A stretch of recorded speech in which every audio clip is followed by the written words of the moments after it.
Welcome to What If Sleep Storian, soft-spoken tales to slow the day's thoughts and carry you toward peaceful sleep. Before we begin, tell me where in the world you're listening from tonight, and, if you wish, what's on your mind. I read every note and love keeping quiet company across distances. If this brings you peace, a like and subscribe help me make more nightbound stories. Now, settle in, get comfortable, and breathe with me as we begin. The cobblestones beneath Thomas Whitmore's leather boots held the last warmth of an October day, though the evening mist had begun its gentle conquest of Kembleford's market square. The gas lamps flickered to life one by one, casting pools of amber light that seemed to whisper secrets to the gathering dusk. Thomas paused beneath the iron post of the corner lamp, his breath forming small clouds that danced away into the cooling air, carrying with them the weight of words he had yet to speak. The scent of coal smoke drifted from chimneys across the town, mingling with the earthier smell of damp leaves that had begun their slow surrender to autumn's embrace. From somewhere in the distance, the bells of St. Mary's Church began their evening song, each note falling like a gentle hand upon the shoulders of those who walked these familiar streets. Thomas listened, his weathered fingers gripping the brass handle of his walking stick with unusual intensity, as if the simple wooden shaft might anchor him to this moment before everything changed. In 1914, Kembleford possessed that particular English quality of seeming both utterly ordinary and quietly magical at once. The market town had grown comfortable in its own skin over the centuries, its Tudor-era buildings leaning into each other like old friends sharing confidences, their timber frames darkened by time and weather into something approaching wisdom. The newer Georgian additions stood more properly upright, as if still trying to make a good impression, while the Victorian shopfronts gleamed with painted signs that promised everything from finest haberdashery to Dr. Morrison's miraculous digestive tonic. Though the good doctor had been dead some 15 years, and his tonic was now brewed by his nephew, who possessed considerably less miraculous pretensions. Thomas had walked these streets for 37 years, first as a boy running errands for his father's grain business, then as a young man learning the delicate art of commerce, and finally as the proprietor himself, respected by his neighbours and trusted with their custom. His shop on Market Street bore his name in gold lettering across the window. T. Whitmore and Son, fine groceries and provisions, though the & Son remained more hope than reality, as his only child had shown more interest in the romantic novels that arrived monthly from London than in the practical matter of weighing flour and measuring tea. But tonight, as Thomas made his way towards St. Mary's, the familiar weight of respectability felt more like chains than comfort. His brown wool coat, carefully brushed each morning and evening by Mrs. Whitmore, seemed to press against his shoulders with accusations. The silver watch chain that stretched across his waistcoat, a gift from the Chamber of Commerce for 20 years of faithful service, felt heavy as a millstone. Even his respectable beard, neatly trimmed each Saturday morning by Mr. Henley the barber, seemed to itch with the knowledge of what lay beneath its proper exterior. The evening air carried more than coal smoke and autumn leaves. It bore the sounds of a town settling into its evening rhythm.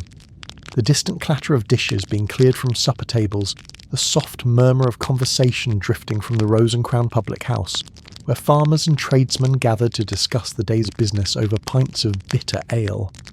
A cat picked its way delicately across the wet cobblestones, pausing to fix Thomas with a green-eyed stare that seemed both knowing and utterly indifferent to human concerns.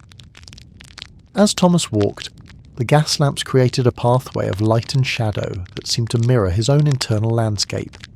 In the bright circles of illumination, everything appeared normal, respectable, ordered the very image of an English market town where nothing ever happened that couldn't be solved with a cup of tea and a bit of common sense. But in the spaces between the lights, shadows pooled like guilty thoughts, and the mind could too easily imagine what lurked in darkness. The mist thickened as he approached the church, swirling around the ancient yew trees that had stood sentinel in the churchyard for centuries. These trees had watched the Norman conquerors raise the first stone walls had whispered over the Black Death, when half the town lay buried beneath their spreading branches had sheltered lovers and mourners through countless generations. Now they seemed to lean inward, as if straining to hear the confession that burned in Thomas's chest like unswallowed medicine. St Mary's Church rose before him like a promise kept in stone. Its tower, built of warm Cotswold limestone, caught the last light of day and held it gently, as if reluctant to let go of hope. The Gothic arches of the doorway had been worn smooth by centuries of hands, each touch a prayer or plea, a greeting or farewell. The iron-studded oak doors stood slightly ajar, spilling golden light onto the worn steps, where generations of brides and bereaved, baptised and buried had paused between one world and another. Thomas had always found comfort in the sight of St Mary's. As a child, he had sat in the third pew from the front, right side, swinging his legs during long sermons, while his mother shushed him with gentle efficiency. As a young man courting Margaret, he had tried to appear both devout and dashing, though the effect was somewhat diminished by the way his starched collar made him fidget. During the early years of marriage, he had listened to the vicar's homilies on duty and righteousness with the satisfied attention of a man who believed he understood both concepts perfectly. But tonight, the familiar sanctuary felt different. The stones seemed to hold their breath, waiting. The very air appeared thicker, as if weighted with the accumulated prayers and confessions of centuries. Thomas paused on the threshold, his hand resting on the cool metal of the door handle, and felt the weight of his secret pressing against his ribs like a living thing demanding release. Inside, the church embraced him with the particular silence that only old buildings know, not empty quiet, but the kind of stillness that comes from having absorbed centuries of human hopes and fears until it achieves a kind of patient wisdom. The nave stretched before him, its stone pillars rising like the trunks of ancient trees toward a wooden ceiling darkened by age and candle smoke. The stained glass windows, invisible now in the gathering darkness, would tomorrow morning cast jewelled light across the worn flagstones, but tonight they were dark mysteries, their stories hidden until dawn. Candles flickered on the altar, their flames steady in the still air, casting dancing shadows that seemed to pulse with the rhythm of a heart at prayer. The smell of beeswax and incense lingered from the evening service, mixing with the deeper scents of old wood and older stone. Near the back of the church, in the shadows beside the baptismal font, stood the confessional, a Victorian addition to the medieval structure, its dark wood polished by decades of penitent hands. Father Brown would be there soon for his evening hours of hearing confessions. The small, round priest had become as much a fixture of Kembleford as the market cross or the town pump, though he had arrived only 3 years earlier from London. Where his predecessor, the Reverend Dr. Whitechapel, had been tall and austere, given to sermons that lasted precisely 22 minutes and covered the major sins with the thoroughness of a tax inspector, Father Brown possessed a gentleness that made confession feel less like judgment and more like conversation with a kindly uncle who happened to have studied theology. Thomas had never made a formal confession before. The Anglican tradition of his upbringing had favoured private prayer and public respectability over the Catholic practice of verbal absolution. But circumstances, he reflected grimly, had a way of making theologians of even the most practical men. What did denominational differences matter when a man's soul felt heavy enough to sink straight through the flagstones into whatever depths lay beneath? He settled himself on one of the wooden chairs that served as pews, third row from the front, right side his family's place for as long as anyone could remember. The wood was smooth beneath his hands, worn by generations of Whitmores who had come here to mark the passages of their lives, christenings and confirmations, weddings and funerals, the regular rhythm of Sundays that marked time as surely as any clock. The church clock chimed 7 times, its bronze voice echoing through the stone spaces with the authority of centuries. Father Brown would arrive soon for the evening confessions. Thomas closed his eyes and tried to rehearse the words that had been burning in his throat for 3 weeks now, ever since the afternoon when he had discovered what should have remained hidden, when curiosity and opportunity had combined to transform him from a respectable merchant into something far less comfortable. The memory surfaced unbidden as it had done every night since. The unlocked desk drawer, the papers that weren't quite where they should be, The handwriting he recognised despite the trembling that made it nearly illegible. The knowledge that had settled on him like a weight of stones, each fact adding to the burden until he could barely draw breath. The terrible understanding that he possessed information that could destroy lives, ruin reputations, shatter the careful order of their small world. At first, he had told himself he would simply forget what he had seen. But the human mind, he discovered, was not so easily commanded. The knowledge festered like a splinter, working its way deeper each day. And then, God help him, he had begun to see opportunity where he should have seen tragedy. The mortgage payment that came due each quarter, Margaret's growing fondness for the finer things that his shop could barely provide, the way his competitors seemed to prosper while he struggled to keep his accounts balanced. The blackmail letter had been surprisingly easy to write. He had found the words flowing from his pen as if they had been waiting there all along, dressed in the polite language of business correspondence but carrying a threat as sharp as any blade. Just a small amount, he had told himself, just enough to ease the immediate pressure. And then, of course, there had been another letter, and another. 3 weeks of collected payments. 3 weeks of watching his victim's face in the market square, seeing the haunted look that came from carrying a burden too heavy to bear. 3 weeks of lying to Margaret about where the extra money had come from, inventing stories about a lucky investment and a grateful customer's bonus payment. 3 weeks of discovering that prosperity built on another man's fear tasted of ashes in the mouth. The church door creaked, and Thomas opened his eyes to see Father Brown entering, his familiar figure silhouetted against the gaslit street beyond. The priest moved with the unhurried pace of a man who had learned that haste rarely improved anything. His round form wrapped in a black cassock that had seen better decades, but was kept meticulously clean and mended. He carried a small leather satchel that contained the tools of his evening trade, a breviary, a rosary, and a thermos of tea that Mrs. McCarthy, his housekeeper, insisted he take on these longer vigils. Father Brown genuflected before the altar with the fluid motion of long practice, then made his way toward the confessional. He paused as he noticed Thomas sitting in the shadowy pew, and their eyes met across the candlelit space. The priest's gaze was gentle but penetrating, as if he could see through the polite exterior to the storm of guilt and fear beneath. He raised one hand in a small gesture of greeting and blessing combined, then continued toward the wooden booth that would soon hold the secrets of Kembleford's troubled souls. Thomas waited until Father Brown had settled himself in the confessional before rising from his pew. His legs felt unsteady, as if the weight of his secret had somehow settled in his knees. The letter he had prepared, not the blackmail letter but the other one, the confession he had written and rewritten a dozen times, crackled in his breast pocket like autumn leaves. In it, he had tried to explain what he had done, why he had done it, and how the burden of it was slowly crushing whatever remained of the man he had once believed himself to be. As he approached the confessional, Thomas could hear the gentle sound of Father Brown arranging himself on the other side of the partition.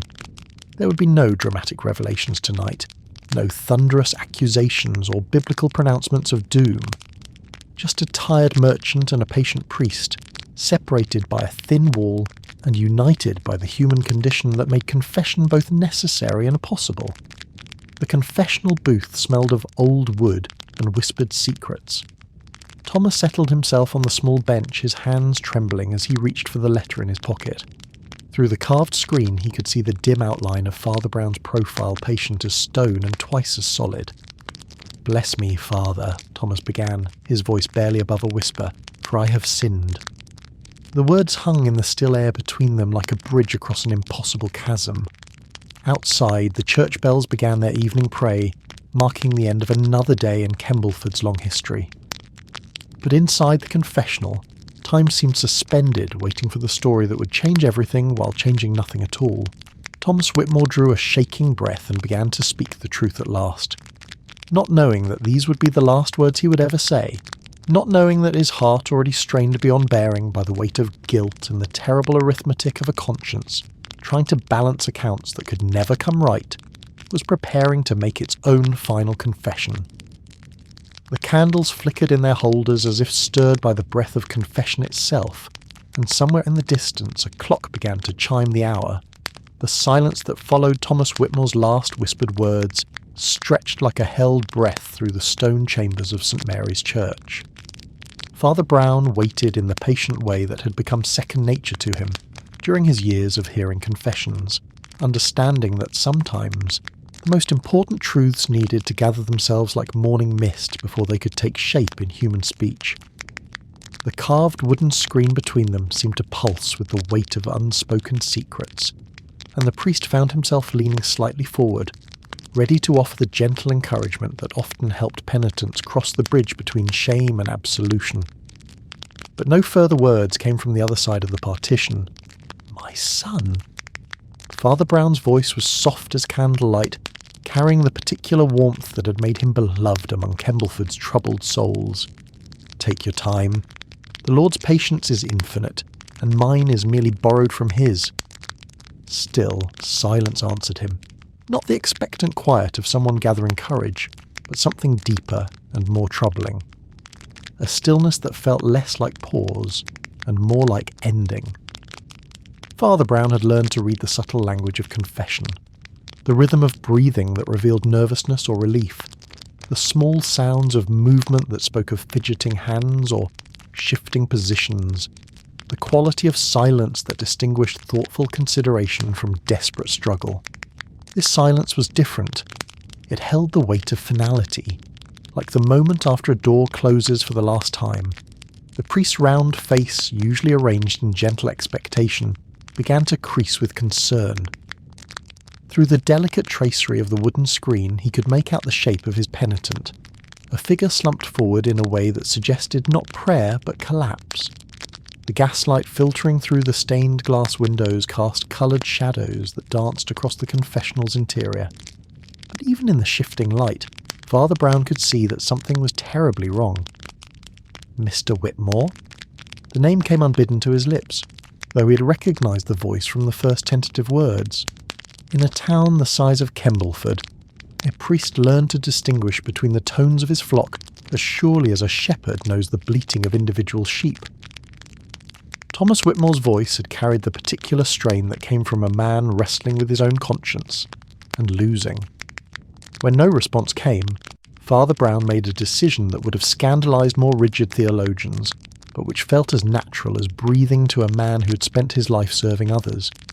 He rose from his seat in the confessional and stepped around to the penitent's side, his black cassock whispering against the ancient stones like a prayer made audible. What he found there would remain with him through all his remaining years of ministry. Thomas Whitmore slumped against the wooden wall of the confessional, his weathered face bearing an expression of such profound peace that it seemed almost to glow in the candlelight. His eyes were closed, his breathing stilled, his hands folded in his lap with the formal precision of a man who had always believed in doing things properly, even in death. Clutched in his right hand, crumpled but not destroyed, was a piece of paper covered in the careful script that Father Brown recognised from the parish ledger, where Thomas recorded his weekly contributions. The ink was slightly smeared, as if written by hands that trembled with more than age, and the paper bore the creases of having been folded and unfolded many times. The anxious habit of a man who reads his own words over and over, seeking courage or perhaps absolution in repetition. Father Brown knelt beside the body with the fluid grace of long practice, his fingers finding the pulse point at the merchant's neck, while his trained eye took in the details that would soon matter to others. The peaceful expression, the natural position of the limbs, the absence of any sign of struggle or violence. This was not murder, but something both more tragic and more comprehensible, the final surrender of a heart that had carried too much weight for too long. The piece of paper came free from Thomas's grip with gentle persuasion, and Father Brown unfolded it with the reverence due to what might well be a man's final testament. The handwriting, usually so neat and precise in the parish records, wavered like autumn leaves in a breeze, betraying the emotional storm that had driven its creation. I cannot bear this burden any longer. What I have done shames not only myself, but the memory of my father and the hopes of my wife. I came to confess my sins, blackmail, extortion, the destruction of another's peace for my own temporary comfort. I thought money might solve my troubles, but it has only multiplied them beyond counting. May God forgive what I cannot forgive in myself. The payments I collected are hidden beneath the loose floorboard behind the counter in my shop. Let them be returned with my apologies to one who deserves far better than the torment I have caused. T.W. Father Brown read the confession twice, his gentle features reflecting the sorrow that comes from understanding human frailty. Too well he had seen. This tragedy played out before in different settings with different actors, but always with the same cruel script. The moment when a person realises that the solution to their problems has become a problem far worse than the original difficulty. The arithmetic of conscience, he had learned, followed laws more inexorable than mathematics, and the interest on moral debt compounded at rates that could bankrupt a soul. The church around them seemed to respond to the presence of death, with the subtle shift in atmosphere that old buildings develop over centuries of human drama. The candles burned with steadier flames, as if the very air had grown more still. The shadows appeared to deepen in corners while growing softer near the altar, as if the sacred space was rearranging itself to accommodate both sorrow and hope. Even the distant sounds of Kembleford's evening life, the clatter of cartwheels on cobblestones, the warm murmur from the Rose and Crown, the gentle lowing of cattle being brought in from pasture, seemed muffled, as if the town itself was holding its breath in respect for the departed. Father Brown folded the confession carefully and slipped it into the deep pocket of his cassock, where it settled next to his breviary like a prayer that had taken written form. He had heard enough confessions to recognise the particular agony of a fundamentally decent person who discovers they are capable of indecent acts. Thomas Whitmore had been no criminal mastermind, no calculating villain. He had been an ordinary man caught between pride and desperation, who had found himself holding knowledge that could be transformed into power, and had discovered too late that some forms of power corrode the soul that wields them. The sound of footsteps on stone announced the arrival of another presence, and Father Brown looked up to see Constable Jenkins approaching with the measured tread of a man who has been summoned to witness human misfortune once again. The constable was a solid, dependable sort who approached his duties with the methodical thoroughness of someone who understood that maintaining order in a small town required attention to detail and infinite patience with human nature's messier impulses. "Father Brown," Jenkins said, removing his helmet with the automatic courtesy that years of public service had made habitual. "Mrs. McCarthy sent word that something was amiss at the church. I came as quickly as—" His words trailed off as he noticed the still figure in the confessional, and his expression shifted from polite attention to professional concern. "Is that Thomas Whitmore?" "It is," Father Brown confirmed gently, rising from his knees with the careful movement of a man who had spent many hours in prayer and was feeling the weight of years in his joints. "I'm afraid his heart has given out. The strain has proved too much for him to bear." Jenkins approached the confessional with the cautious respect that policemen develop when confronted with death. His trained eye took in the scene much as Father Brown's had done, noting the peaceful expression, the natural position of the body, the absence of any obvious signs of foul play. But where the priest saw tragedy and spiritual suffering, the constable saw the beginning of an investigation that would require reports, interviews, and the careful documentation of facts that might later be scrutinised by coroners and magistrates. "Natural causes, you think?" Jenkins asked, though his tone suggested he had already reached the same conclusion. "The heart can only bear so much weight," Father Brown replied, his words carrying layers of meaning that extended far beyond mere physiology. Thomas was troubled by certain matters that had been weighing on his conscience. Sometimes the burden becomes heavier than the vessel can carry. The constable nodded with the understanding of a man who had seen enough of human nature to recognise that not all deaths required investigation, though they all required witnessing. In Kembleford, as in most English market towns, the rhythms of life and death followed patterns that had been established over centuries. People were born, struggled with the complications that flesh was heir to, and eventually succumbed to the accumulated weight of their choices and circumstances.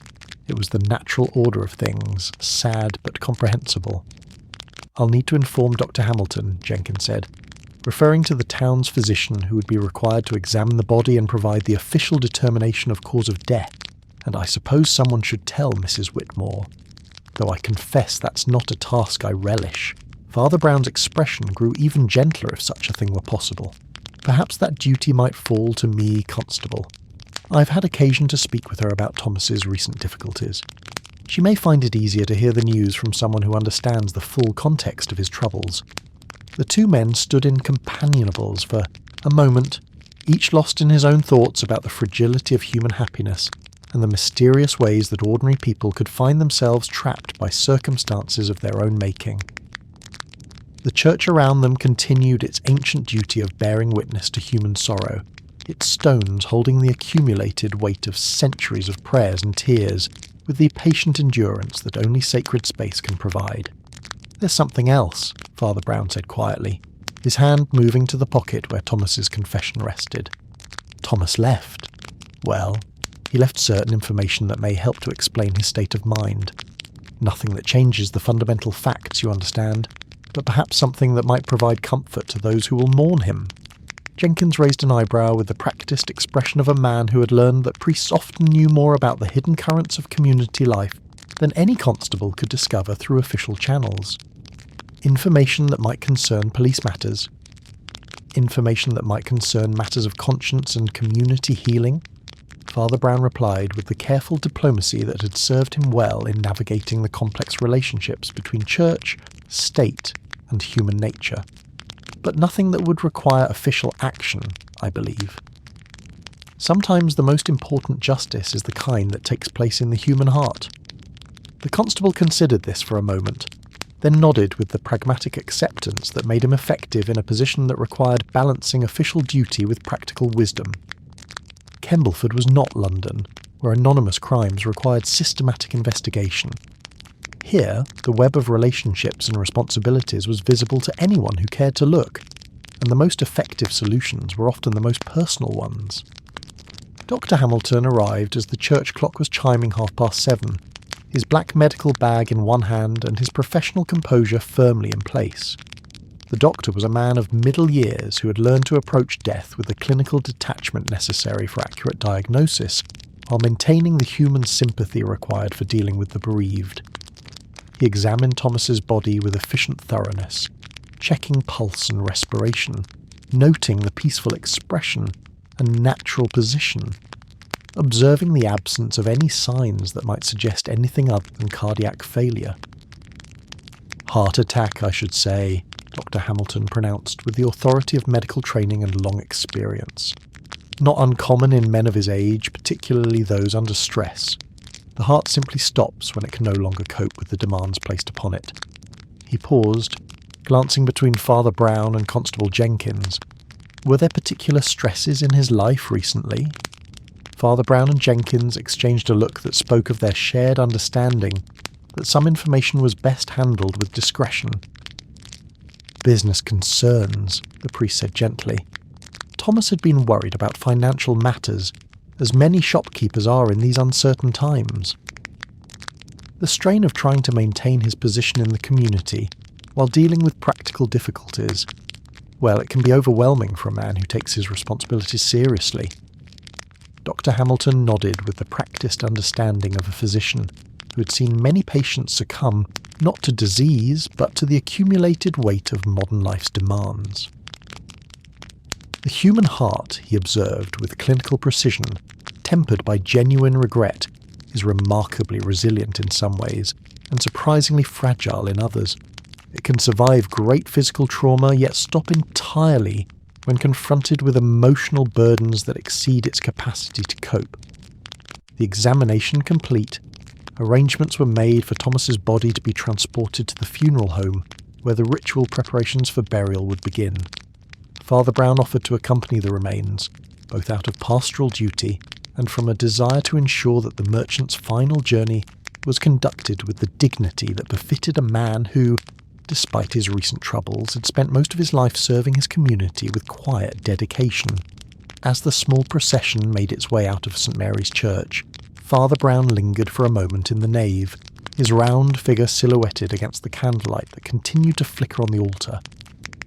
The confession in his pocket seemed to weigh heavier than paper had any right to weigh, and he found himself offering a silent prayer for the soul of Thomas Whitmore, not the formal prayers that would be spoken at the funeral service, but the personal petition of one flawed human being asking mercy for another.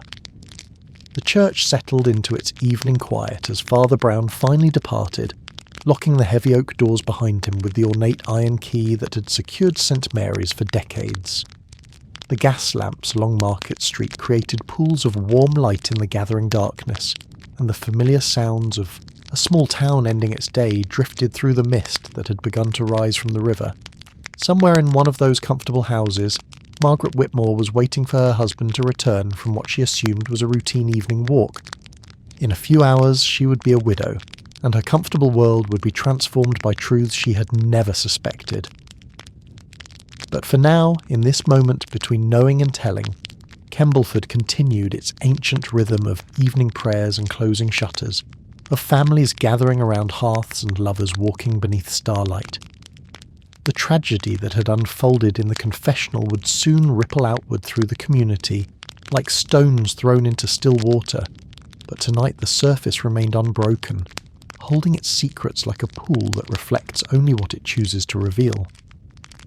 Father Brown walked slowly through the misted streets toward Whitmore's shop, where a loose floorboard held evidence of a man's attempt to solve his problems through means that had ultimately solved nothing at all.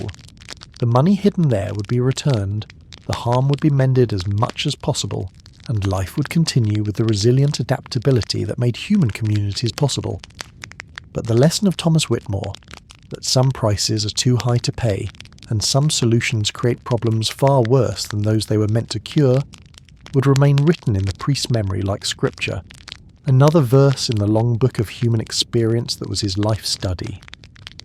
The bells of St. Mary's chimed the hour as Father Brown disappeared into the mist, carrying with him the weight of one man's final confession and the responsibility for ensuring that its aftermath brought healing, rather than further harm to the community they both had served. Dawn crept over Kembleford with the gentle persistence of a familiar friend, painting the limestone walls of St. Mary's Church in shades of rose and gold that seemed to whisper of hope despite the previous evening's sorrows. The mist that had shrouded the market town during the night's tragic events began its slow retreat, revealing a world that appeared unchanged yet somehow felt different, the way a familiar room looks after someone beloved has departed, leaving behind an absence that rearranges everything else. Father Brown emerged from the rectory just as the church bells were calling the faithful to morning prayer, his round figure wrapped in a black coat that had seen better decades but remained serviceable in the way that truly good things do. Mrs. McCarthy, his devoted housekeeper, had pressed upon him a thermos of tea and a packet of her famous digestive biscuits, along with strict instructions to eat properly, despite what she termed the unfortunate business with poor Mr. Whitmore. The priest accepted these provisions with the patient gratitude of a man who had learned that allowing others to care for him was sometimes the greatest gift he could give them. The market square was already stirring to life as Father Brown made his way toward Whitmore's shop, the ancient cobblestones echoing with the familiar symphony of a commercial day beginning. Cartwheels clattered over stone as farmers brought their produce from the surrounding countryside, while shopkeepers unlocked their doors and arranged their wares with the practiced efficiency of people who understood that life must continue even in the presence of death. The morning air carried the scents of fresh bread from Baker's Lane, cold smoke from awakening chimneys, and the earthy sweetness of flowers from Mrs. Pemberton's garden, where she grew the finest roses in 3 counties and wasn't shy about letting people know it. At the corner of Market Street and Church Lane, Father Brown paused to observe the rhythm of Kembleford's morning ritual. Here was Mrs. Henderson from the millinery shop, already deep in conversation with young Tom Fletcher about the proper way to arrange hat displays, though everyone knew their discussions had less to do with commerce and more to do with Tom's obvious admiration for Mrs. Henderson's 18-year-old daughter. There was old Mr. Grimsby, the town's unofficial keeper of local history, feeding pigeons from a paper bag while holding forth to anyone within earshot about the proper way to predict weather from the behaviour of sparrows. The scene possessed that particular English quality of appearing both utterly ordinary and mysteriously significant, as if the most important truths about human nature could be discovered simply by watching people go about the business of living. Father Brown had learned during his years of ministry that the greatest mysteries were often hidden in plain sight, concealed not by elaborate deceptions, but by the human tendency to see only what they expected to see. Father called a voice from across the square, and the priest turned to see Mrs. Emily Vaughan approaching with the determined stride of a woman who possessed strong opinions about most subjects and wasn't hesitant to share them. Mrs. Vaughan served as the unofficial coordinator of Kembleford's charitable activities, a role that gave her both genuine satisfaction and excellent opportunities to stay informed about the private affairs of her neighbours. Dreadful business about poor Thomas. Simply dreadful. And Margaret, the poor dear, how is she bearing up? Father Brown accepted Mrs. Vaughan's sympathy with the gentle attention he gave to all human emotion, regardless of whether it sprang from pure compassion or mere curiosity. Mrs. Whitmore is bearing her loss with the strength that grief sometimes provides, he replied diplomatically. The community's kindness has been a great comfort to her during this difficult time. Well, naturally, we must all do what we can, Mrs. Vaughan declared, though her expression suggested she was already calculating what form her assistance might take and whether it would provide sufficient opportunities for gathering information. I was telling Mrs. Patterson just this morning that Thomas seemed quite changed these past few weeks. Distracted, you know. Not quite himself. She agreed completely, said he'd been short with customers, which wasn't like him at all. This observation aligned with Father Brown's own impressions from the confession letter, though he merely nodded thoughtfully rather than encouraging further speculation. Worry can change a person's demeanour, he said gently. Business concerns, family responsibilities, the weight of such things can be heavier than we realise. Business concerns, yes, Mrs. Vaughan agreed with the enthusiasm of someone who had found a promising avenue of inquiry. Though I must say, the shop seemed to be doing well enough. Better than usual, actually. Margaret mentioned to several of us that Thomas had been unusually generous lately, insisting on the finest cut of beef for Sunday dinner, talking about perhaps taking a holiday to Brighton next summer. Not the behaviour of a man facing financial ruin, wouldn't you agree? Father Brown filed this information away with the careful attention of someone assembling a puzzle, whose final picture remained unclear. The confession letter had mentioned payments collected from blackmail, which would indeed explain any recent improvement in the Whitmores' financial circumstances. But it also suggested that Mrs. Vaughan's sharp eyes had noticed details that might prove significant to understanding the full story of Thomas's final weeks. Prosperity can bring its own worries, the priest observed mildly. Sometimes good fortune creates pressures that are no less burdensome than hardship.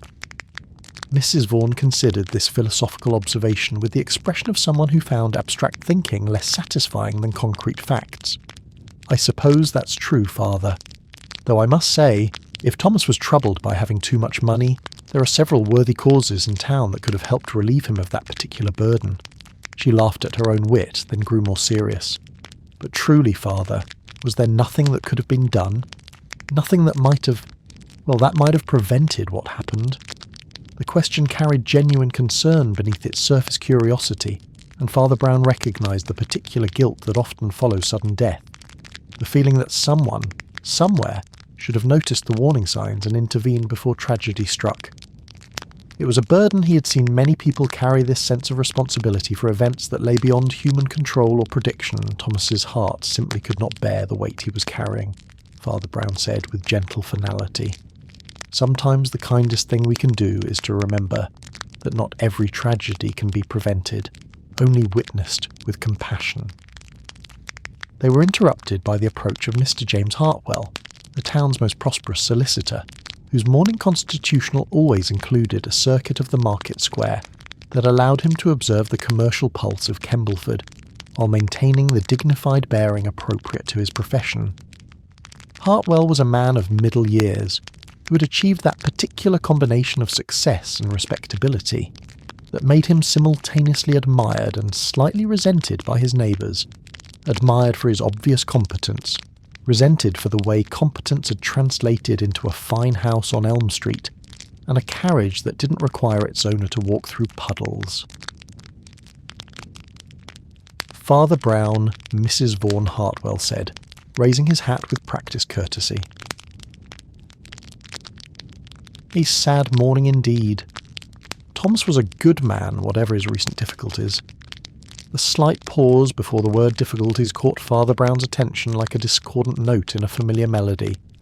Mrs. Vaughan's eyes sharpened with the instinctive response of someone who sensed undisclosed information, while the priest maintained his expression of gentle attention that had proven so effective at encouraging confidences over the years. "Difficulties, Mr. Hartwell?" Mrs. Vaughan inquired with the direct approach that had made her both effective in charitable work and occasionally uncomfortable as a social companion. Hartwell glanced around the market square with the cautious expression of a man who understood that public conversations in small towns had a way of becoming common knowledge before the speakers had finished their sentences. "Perhaps I shouldn't speak of such matters. Professional discretion, you understand. But given the circumstances..." He trailed off, clearly wrestling with the tension between legal ethics and human concern. Father Brown recognised the particular struggle of someone who possessed information that might provide comfort to the bereaved while potentially damaging to the reputation of the deceased. It was a delicate balance that required both wisdom and compassion, qualities that, in his experience, were sometimes found in unexpected places. "Thomas is beyond the reach of earthly judgment now," the priest said quietly.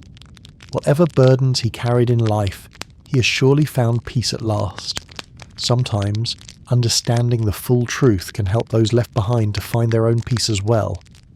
Hartwell nodded slowly, seeming to find permission in Father Brown's gentle words. "Thomas came to see me several weeks ago, very agitated, quite unlike his usual self. He wanted to know about certain legal matters, questions regarding evidence of wrongdoing, the requirements for prosecuting particular types of crimes, the statute of limitations on various offences." Mrs. Vaughan's eyebrows rose with the automatic response of someone who had just received information that would require careful consideration and strategic deployment.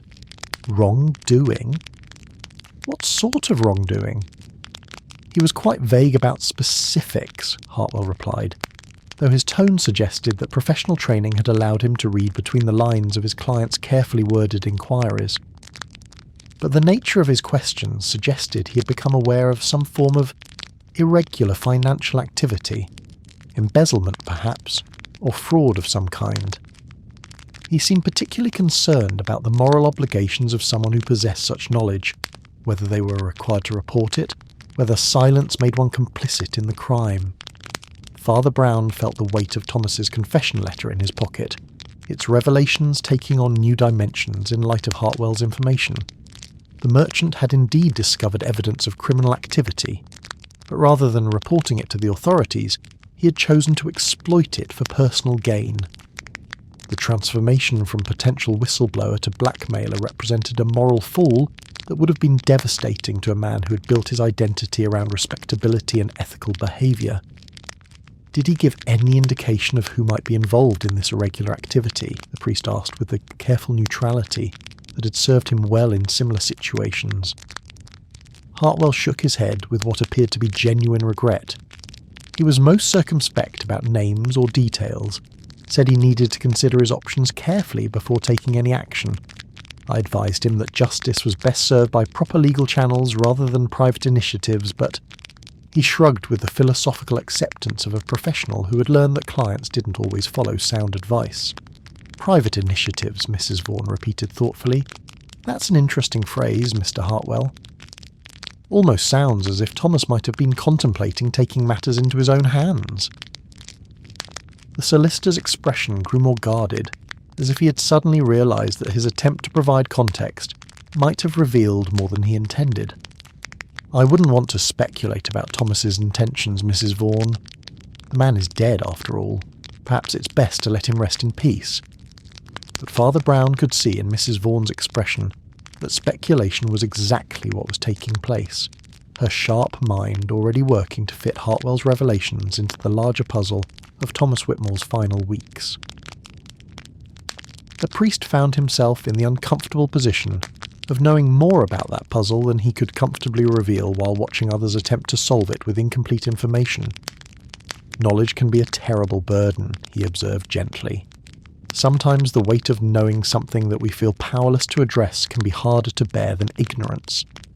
Indeed, Hartwell agreed with the fervent tone of someone who had spent his career managing the consequences of other people's secrets. Though I must say, Thomas seemed to feel quite powerless about whatever it was he had discovered. He spoke of family obligations, financial pressures, the difficulty of doing the right thing when the right thing might cause harm to innocent parties. Father Brown nodded with understanding that ran deeper than his companions could know. Thomas's situation had been complicated by more than simple moral equations. He had been caught between his conscience and his circumstances, trying to balance ethical obligations against practical needs, discovering too late that some compromises exact prices far higher than any temporary benefit they might provide. The conversation was interrupted by the arrival of Dr. Hamilton, who approached their small group with the measured pace of someone bearing official information. The physician's expression was professionally neutral, though Father Brown detected subtle signs of the strain that came from dealing with sudden death and its aftermath. "Father, Mrs. Vaughan, Hartwell," Dr. Hamilton said, distributing greetings with democratic equality. "I've completed my examination of poor Thomas. Natural causes, as we suspected. Cardiac failure brought on by stress and overexertion. The heart simply gave out under pressure it couldn't sustain." "Stress," Mrs. Vaughan repeated, with the emphasis of someone filing away a significant detail. "Would that be related to the business difficulties that Mr. Hartwell mentioned?" Dr. Hamilton glanced between his companions with the careful expression of someone who understood that medical information often intersected with social curiosity in ways that required diplomatic handling. "I couldn't say what specific stresses Thomas was facing, Mrs. Vaughan, but the physical evidence suggests that he had been under considerable strain for some time. Elevated blood pressure, signs of poor sleep, the general wear that comes from sustained anxiety." Father Brown absorbed this medical confirmation of what the confession letter had revealed in emotional terms. Thomas Whitmore had indeed been carrying a burden too heavy for his system to sustain, one that had ultimately proved fatal not through direct violence, but through the slower, more insidious damage that guilt and fear could inflict on the human body. As the group began to disperse, each member carrying away their own interpretation of the morning's revelations, Father Brown found himself walking toward Whitmore's shop with a sense of purpose that had been sharpened by the conversations in the market square. The confession letter had provided one piece of the puzzle, but understanding the full story would require careful investigation of both Thomas's recent activities and the identity of his victim. The shop stood silent and shuttered, its painted sign creaking gently in the morning breeze like a prayer wheel spinning out its patient devotions. Father Brown produced the key that Constable Jenkins had entrusted to him, turning it in the lock with the reverent care due to entering a place that had been made sacred by human labour and dedication. The interior smelled of tea and flour, leather and wool, all the comfortable scents of commerce conducted with personal attention to quality and service. Behind the counter, just as Thomas's confession had indicated, a loose floorboard yielded to gentle pressure, revealing a cavity that contained a leather pouch, heavy with coins and several folded banknotes. Father Brown counted the contents with growing sadness, not a fortune by any means, but certainly enough to have made a significant difference to a family struggling with modest means. Blood money, he reflected, though in this case the blood had been Thomas's own, spilled not through violence but through the slower hemorrhaging of a conscience that could not heal. The money would be returned, of course, though that task would require identifying Thomas's victim, without causing further harm to an already damaged situation. Father Brown settled himself in the chair behind the counter and withdrew the confession letter, reading it again with the careful attention of someone seeking clues hidden between the lines of desperation and remorse. Outside, Kembleford continued its morning routine, the market square filling with the usual cast of vendors and customers, gossips and philosophers, all of them playing their roles in the ancient drama of community life. But inside Whitmore's shop, surrounded by the silent inventory of a life's work, Father Brown contemplated the more complex drama of human nature, the eternal struggle between desire and duty, between the temptation of easy solutions and the harder path of ethical behaviour. The confession spoke of blackmail and extortion, but it did not name the victim or specify the nature of the secret that Thomas had discovered and exploited. That information would need to be pieced together through careful observation and gentle inquiry, the kind of detective work that required understanding human nature as much as gathering evidence. Father Brown closed his eyes and offered a brief prayer for wisdom and compassion, then rose from the chair and prepared to begin the delicate work of healing that had become his specialty. Somewhere in Kembleford, someone was living with the knowledge that their secret had driven Thomas Whitmore to desperate measures and ultimately to his death. That person deserved both justice and mercy in whatever proportions divine wisdom might prescribe. The morning sun streamed through the shop windows, illuminating motes of dust that danced like prayers made visible, and Father Brown stepped back into the light to continue his gentle investigation into the shadows that had claimed Thomas Whitmore's life. The afternoon rain began as Father Brown settled into his study at the rectory, the gentle percussion against the diamond-paned windows creating a rhythm that seemed designed by Providence for contemplation. The study was a room that had evolved over the years into a perfect reflection of its occupant's mind. Shelves lined with theological works stood beside volumes of criminal psychology, while treatises on moral philosophy shared space with detective novels that Mrs. McCarthy insisted were hardly suitable reading for a man of the cloth, though she continued to dust them with the same care she gave to Augustine and Aquinas. The leather pouch from Thomas Whitmore's hiding place sat upon the oak desk like a silent accusation, its weight seeming to press against the polished wood with moral gravity rather than mere physical mass. Father Brown had counted the contents twice now, each enumeration confirming what he already knew. £37, 14 shillings and sixpence. Enough money to represent real hardship for whoever had paid it, yet hardly sufficient to justify the destruction of 2 lives that had resulted from its extraction. Outside, the rain continued its patient work of washing the dust from Kembleford streets and nourishing the late roses in cottage gardens throughout the town. The sound possessed that particular English quality of seeming both melancholy and comforting, like tears shed in the presence of someone who understands sorrow well enough to offer solace without false consolation. Father Brown found himself thinking that rain was rather like confession in its effect. Both served to cleanse away the accumulated grime of daily existence, leaving behind something cleaner and more honest than what had come before. The problem that occupied his thoughts, however, was considerably more complex than any meteorological metaphor could encompass. Thomas Whitmore's confession had provided the essential outline of his moral downfall, but it had been frustratingly vague about the specifics that would allow Father Brown to complete the work of restitution that justice demanded. The victim of the blackmail remained unnamed, their secret unspecified, their suffering unacknowledged except in the most general terms of Thomas's final remorse. Father Brown reached for his pipe, a battered briar that had accompanied him through countless hours of meditation and problem-solving. The familiar ritual of filling, lighting, and drawing the first contemplative puffs helped organise his thoughts in the same way that arranging books on shelves brought order to knowledge.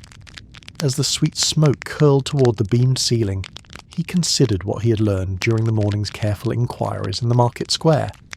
Mrs. Vaughan's observations about Thomas's recent change in behaviour aligned perfectly with the timeline suggested in the confession letter. The merchant had indeed seemed troubled and distracted over the past several weeks, but paradoxically his financial circumstances had appeared to improve during the same period. This contradiction supported the theory that Thomas had been receiving payments from someone who preferred to remain anonymous, payments that had eased his immediate difficulties while creating far greater problems for his conscience. Mr. Hartwell's revelation about Thomas's legal inquiries provided another piece of the puzzle, though one that carried its own troubling implications. The merchant had asked about the obligations of someone who possessed knowledge of criminal activity, suggesting that he had struggled with his conscience before choosing the path that led to blackmail. This internal conflict would have been particularly agonising, for a man of Thomas's fundamentally decent character, the kind of person who understood right from wrong, but found himself trapped by circumstances that made wrong seem like the only practical option. Dr. Hamilton's medical assessment confirmed what Father Brown's pastoral experience had already suggested, that Thomas had been under severe psychological strain for an extended period. The physician's description of elevated blood pressure, poor sleep patterns, and general signs of anxiety painted a picture of a man whose body was slowly succumbing to pressures that his spirit could not resolve. It was, the priest reflected sadly, a form of suicide by degrees, not the dramatic gesture of rope or poison, but the slower dissolution that occurred when guilt ate away at the foundations of selfhood until the whole structure collapsed.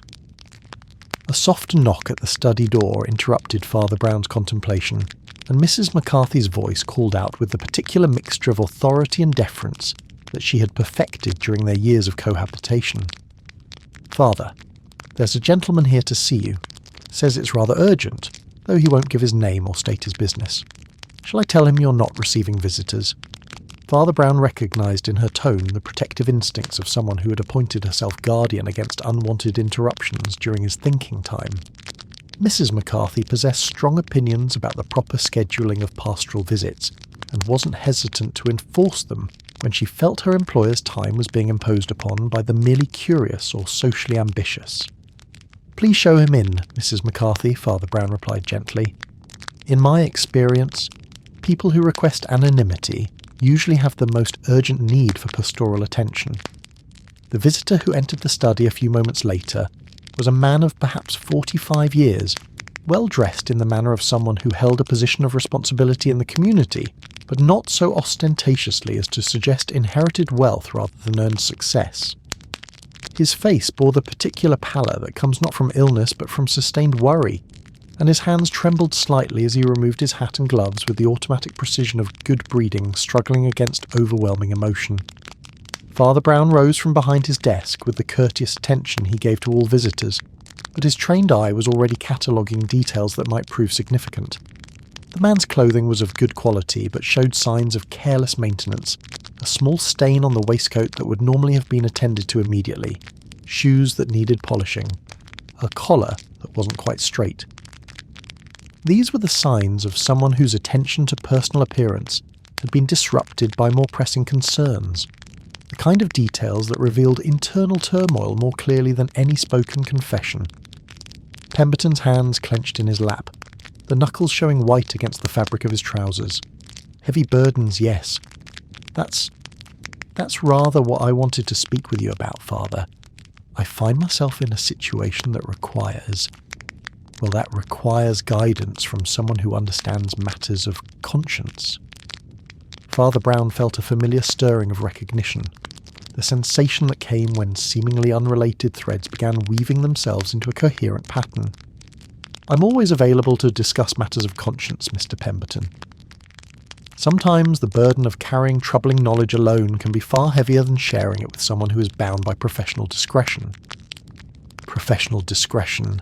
Yes, Pemberton repeated with the fervent tone of someone grasping at the promise of confidentiality, like a drowning man reaching for a rope. "Need to know, Father, if someone were to confess to certain—" "Please, we'll sit down," Father Brown said, gesturing toward the comfortable chair beside the fireplace where a coal fire was beginning to chase the afternoon's chill from the room.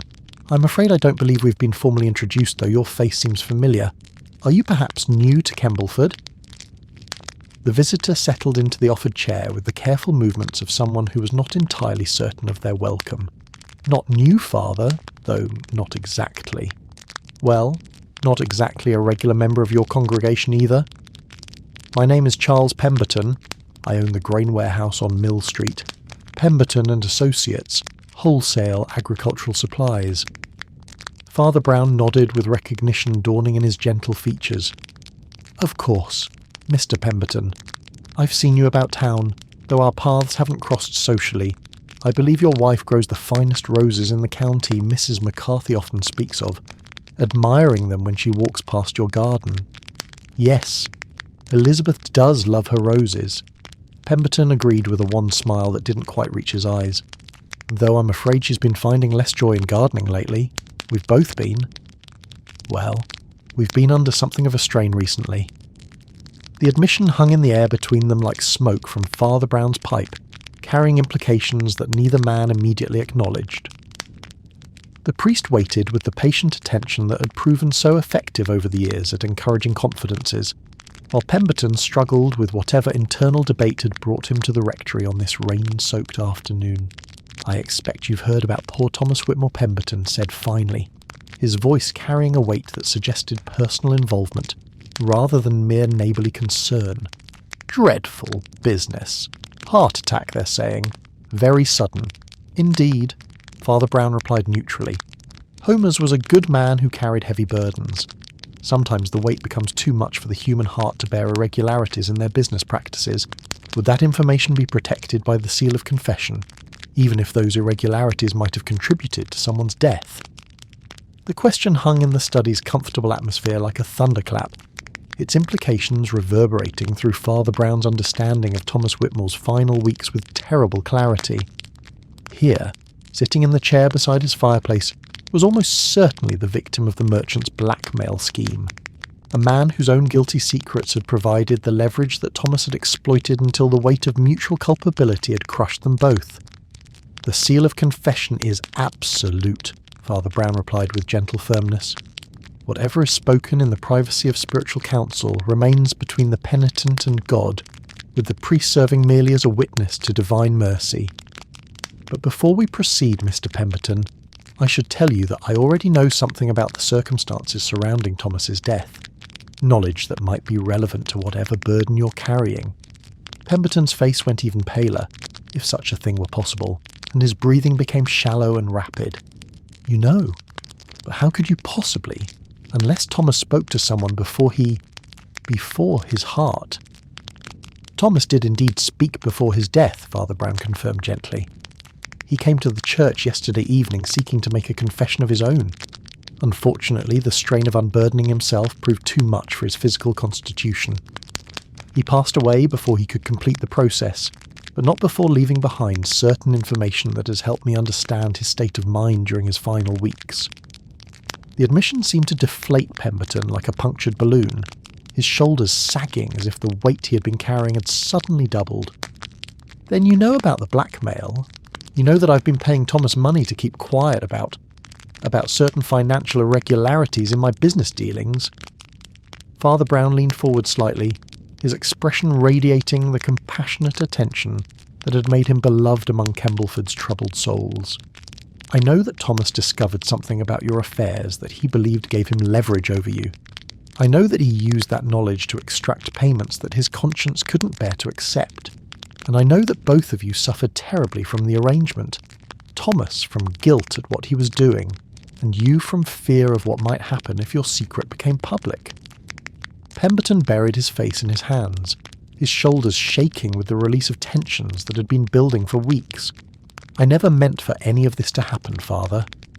The irregularities began so innocently, just a matter of adjusting the books to smooth out seasonal fluctuations in the grain market. My investors expected steady returns, and the agricultural business is naturally unpredictable. I thought I could manage the discrepancies internally, cover the shortfalls during good harvests, and no one would ever be harmed." Father Brown recognised the familiar pattern of rationalisation that preceded most moral failures, the gradual progression from minor compromises to major violations, each step seeming reasonable in isolation while contributing to a larger structure of deception. But the shortfalls proved larger than expected, and the good harvest less abundant than hoped. "Exactly," Pemberton confirmed with bitter self-awareness. "What began as temporary adjustments became permanent fixtures. I was robbing future profits to pay current dividends, borrowing against projected earnings to meet immediate obligations. It's a form of embezzlement, I suppose, though I always intended to make everything right eventually." The rain continued its gentle percussion against the windows, while Pemberton's story unfolded with the inexorable logic of a Greek tragedy. Like Thomas Whitmore, he had found himself trapped by circumstances that seemed to offer only impossible choices between honesty that would ruin his investors and deception that corroded his soul. and like Thomas, he had chosen what appeared to be the easier path, only to discover that moral shortcuts invariably led to more difficult terrain than the straight road they were meant to avoid. "How did Thomas discover your situation?" Father Brown asked, with the gentle curiosity of someone seeking to understand rather than judge.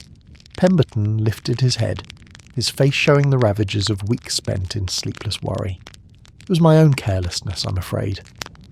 Thomas and I shared the same accountant, old Mr. Fitzwilliam, on Church Street. Thomas had gone in to discuss some tax matters for his shop, and Fitzwilliam accidentally gave him some papers that belonged to my file instead. By the time the mistake was discovered, Thomas had seen enough to understand that my books didn't balance the way they should." Father Brown nodded with the understanding of someone who had seen how often great tragedies sprang from minor accidents and human errors. A misfiled document, a moment of careless attention, a coincidence that revealed what was meant to remain hidden. Such small things to carry such enormous consequences. Thomas confronted you about what he had learned. "Not directly, not at first," Pemberton replied, with a grimace that might have been intended as a smile.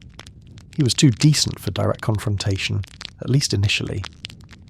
Instead, he began dropping hints during our casual conversations, references to the difficulties of managing seasonal businesses, observations about the pressures that investors could place on their business partners, suggestions that sometimes good men found themselves in impossible situations.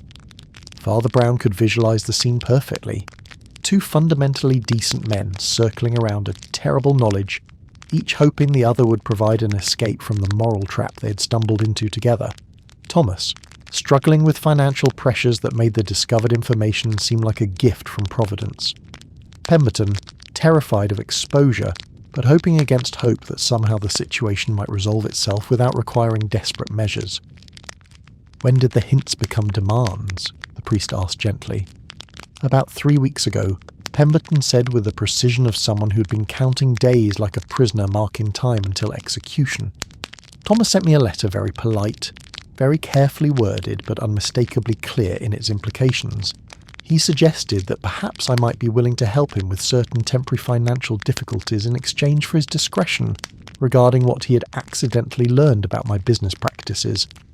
The euphemistic language of blackmail," Father Brown reflected, "often carried its own form of moral cowardice. By avoiding direct statements of threat and payment, both victim and perpetrator could maintain the fiction that they were engaging in some form of legitimate business transaction, rather than acknowledging the criminal nature of their arrangement, and you agreed to his suggestions." "What choice did I have?" Pemberton asked with the anguished tone of someone who had wrestled with that question every night for 3 weeks. "Exposure would have meant financial ruin for my investors, many of whom are widows and pensioners who trusted me with their life savings. It would have meant social disgrace for Elizabeth, who has spent years building friendships in this community. It would have meant criminal prosecution for me, almost certainly imprisonment." Father Brown understood the terrible arithmetic that had driven Pemberton's decision, even as he recognized its fundamental flaws. The man had been caught between immediate catastrophe and gradual destruction, choosing the slower death because it allowed him to maintain hope that some miraculous solution might yet present itself. "How much did Thomas ask for?" the priest inquired, though he suspected he already knew the answer from his morning's inventory of the leather pouch. £15 initially, Pemberton replied, then £10 the following week, and another £12 after that. He said it was just temporary assistance, that he would stop asking for help once his immediate difficulties were resolved. But I think we both knew that such arrangements rarely end voluntarily. £37 total, Father Brown calculated silently, exactly matching the contents of Thomas's hidden cache.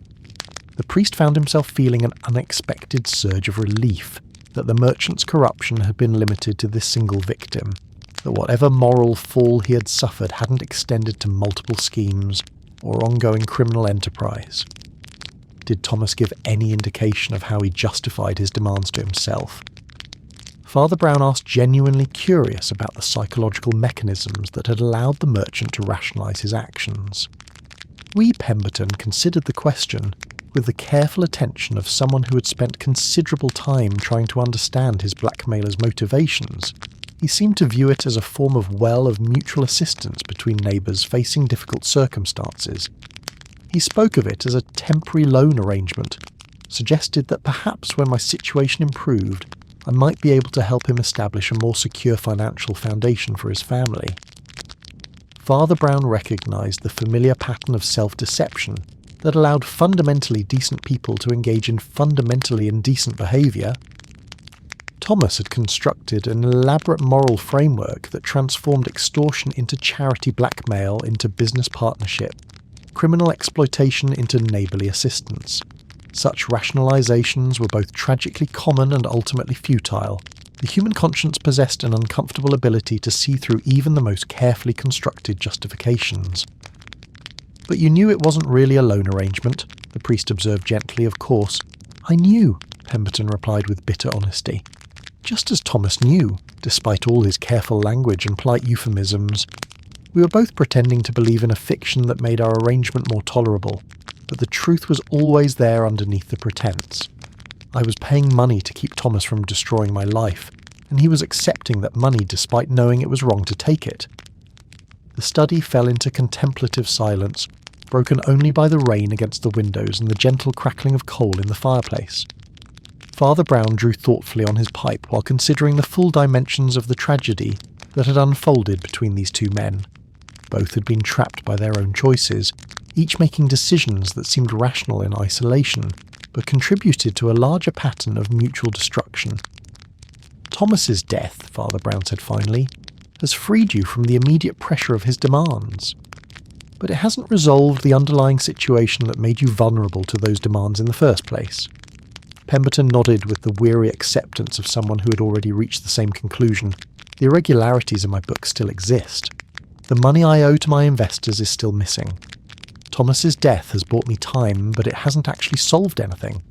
Eventually, the truth will come out during a routine audit or financial review, and then I'll face the same consequences I was trying to avoid only now with the added burden of having participated in a blackmail scheme."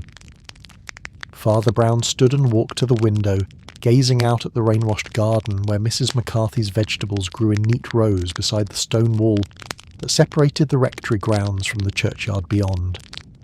The sight of growing things persisting through weather and season always helped him think more clearly about the persistence of hope through human difficulty. "Mr. Pemberton," he said without turning around, "what would you do if you could resolve this situation without facing criminal prosecution? If there were a way to make things right with your investors without destroying your family's position in the community?" The question hung in the air like a lifeline thrown to a drowning man, and Pemberton's voice carried desperate hope when he replied, "I would do anything, Father. Anything honourable, that is. I've learned enough about the consequences of dishonourable actions to last several lifetimes." Father Brown turned back to face his visitor, his round features animated by the particular enthusiasm that came when he saw a path through apparently impossible difficulties. "Then perhaps we should discuss the practical steps that might allow you to achieve exactly that result. But first, I believe you came here intending to make a confession. Shall we complete that process before we turn to the more worldly matter of financial restitution?" Pemberton's face showed the profound relief that comes when someone who has been carrying an unbearable burden alone finally finds someone willing to help shoulder the weight. "Yes, Father. I think that would be exactly what I need to do."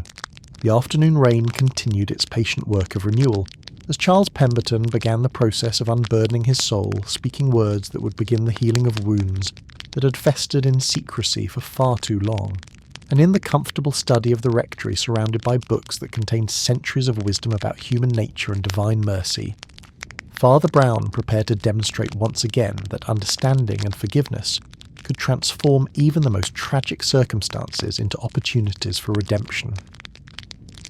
The evening light filtered through the stained glass windows of St. Mary's Church, with the golden gentleness that seemed reserved for autumn afternoons, when the world paused between seasons, neither fully holding on to summer's warmth, nor entirely surrendering to winter's approach.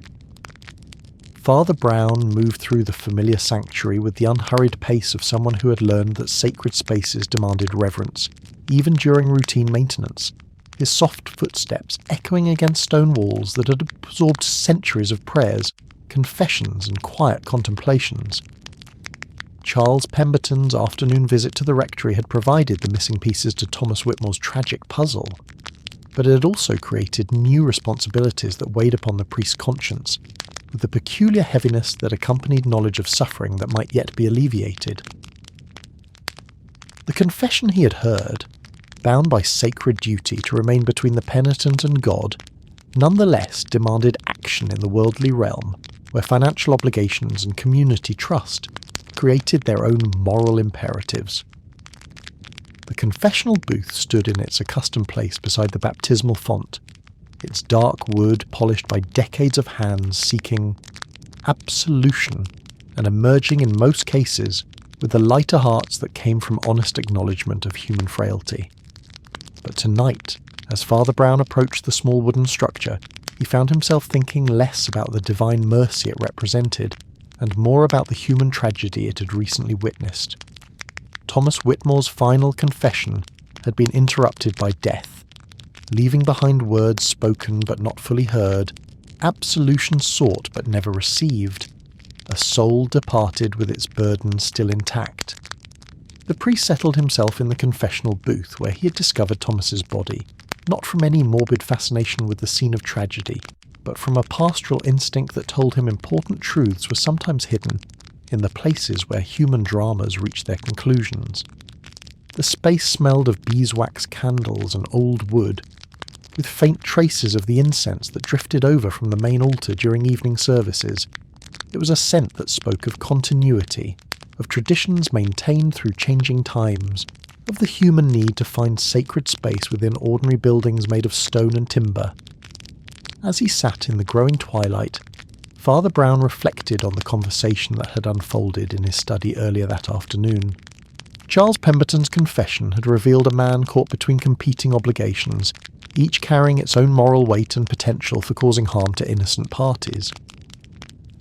The embezzlement from his grain business had begun with the familiar progression from minor accommodations to major violations, each step seeming reasonable when viewed in isolation, but contributing to a larger pattern of deception that had eventually made him vulnerable to Thomas's desperate scheme.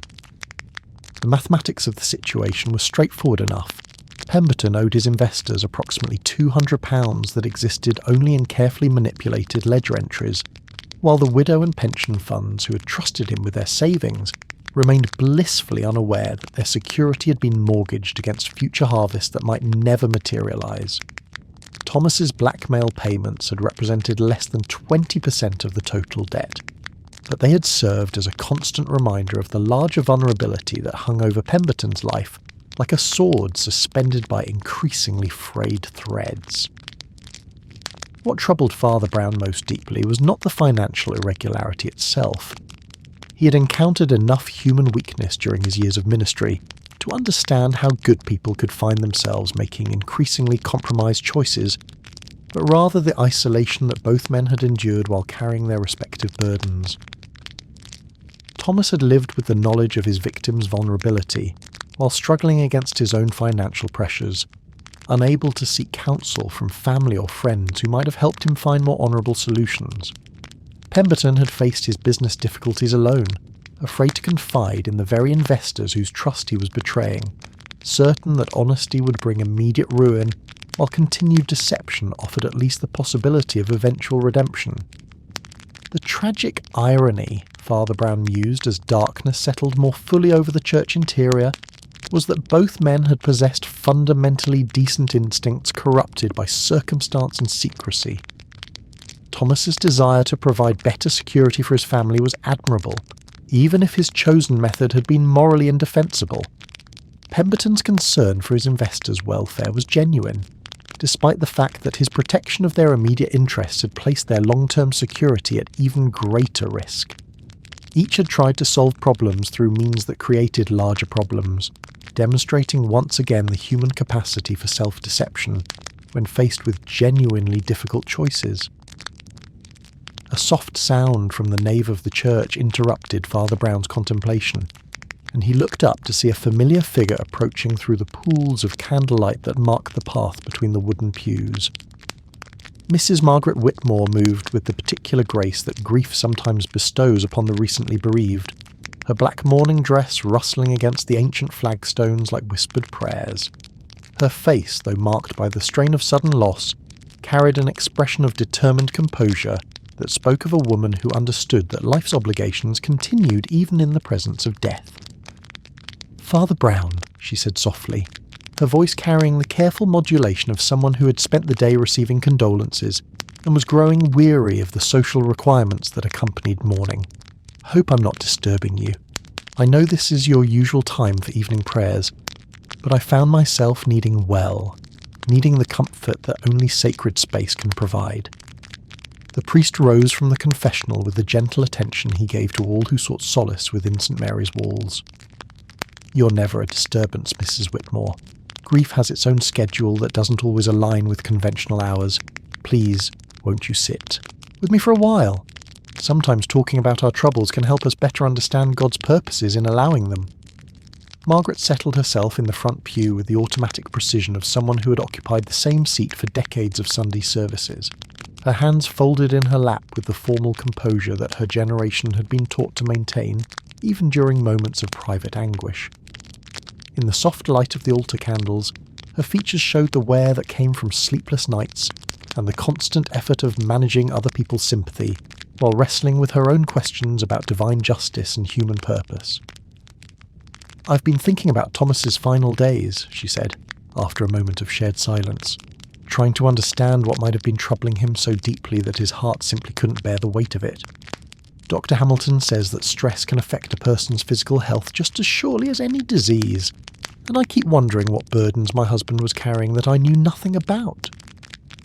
Father Brown recognised the particular guilt that often accompanied sudden loss, the sense that there must have been warning signs that a more attentive spouse would have noticed, interventions that a more understanding partner might have attempted, conversations that could have prevented the tragedy if only they had been initiated in time.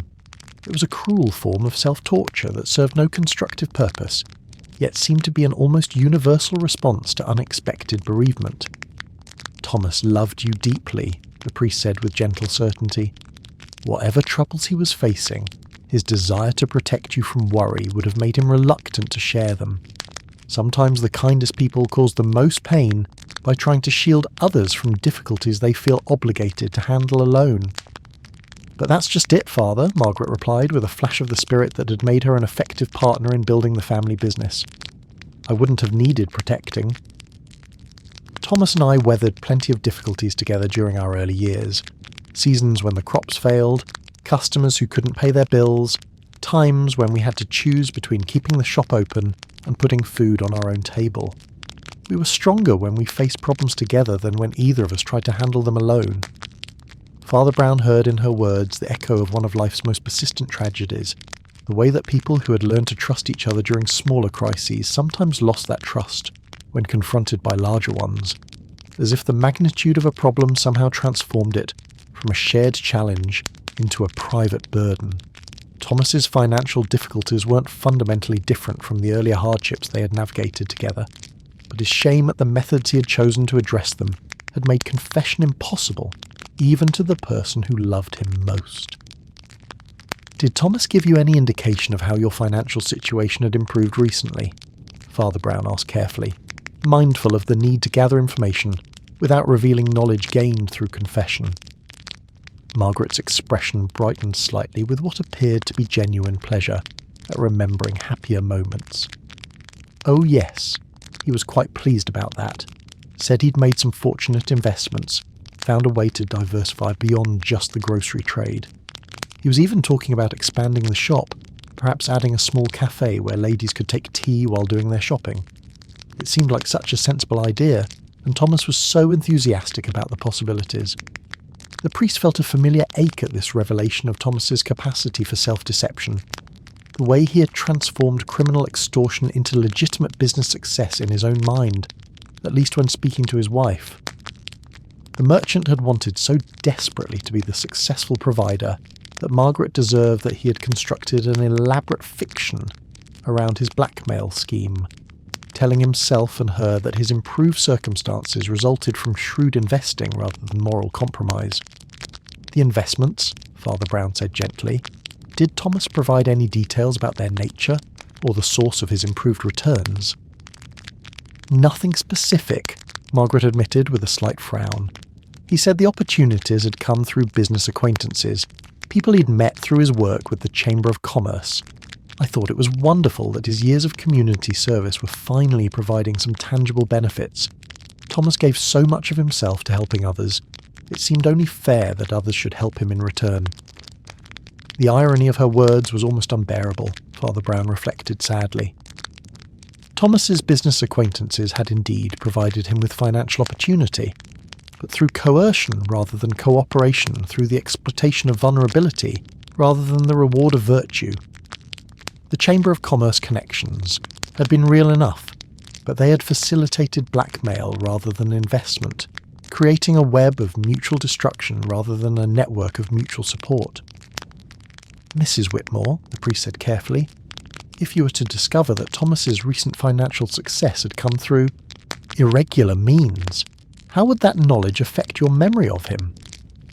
Margaret considered the question with the thoughtful attention of someone who understood that hypothetical inquiries sometimes concealed practical concerns. I think, she said slowly, that I would want to understand what pressures had driven him to such measures. Thomas was a good man, Father. Not perfect, certainly, but fundamentally decent in ways that mattered.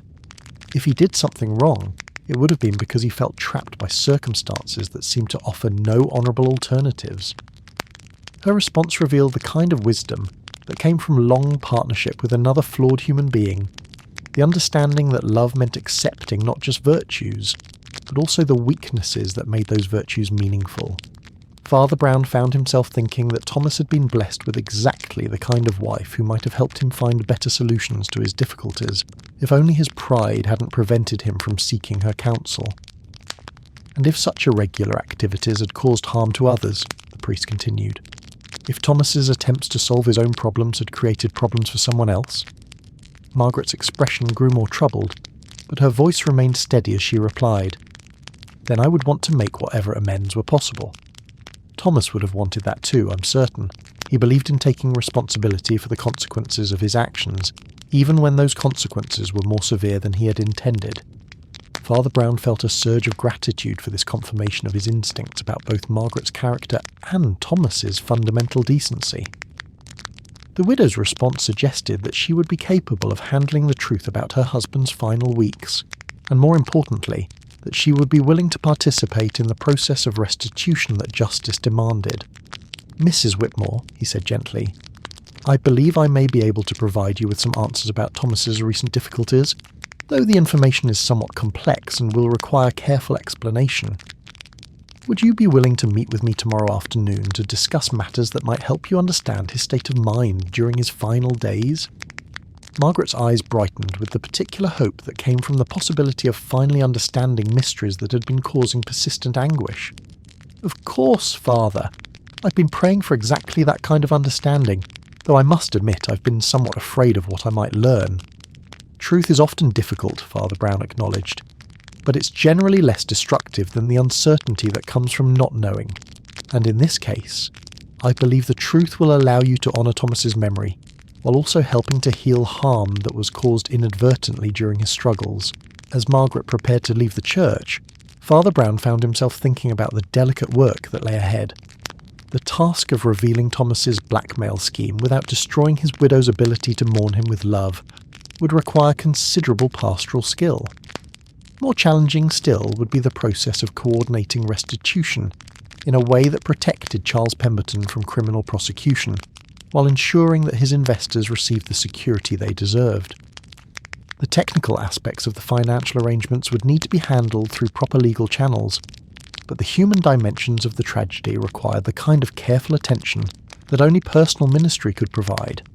Both Margaret and Pemberton were victims of circumstances that had spiralled beyond anyone's control, and both deserved the opportunity to find meaning and redemption in the aftermath of Thomas's desperate choices. Father Brown remained in the church after Margaret's departure, kneeling before the altar where countless generations of Kembleford residents had brought their hopes and fears, their gratitude and their guilt, their requests for divine guidance in navigating the complexities of human existence.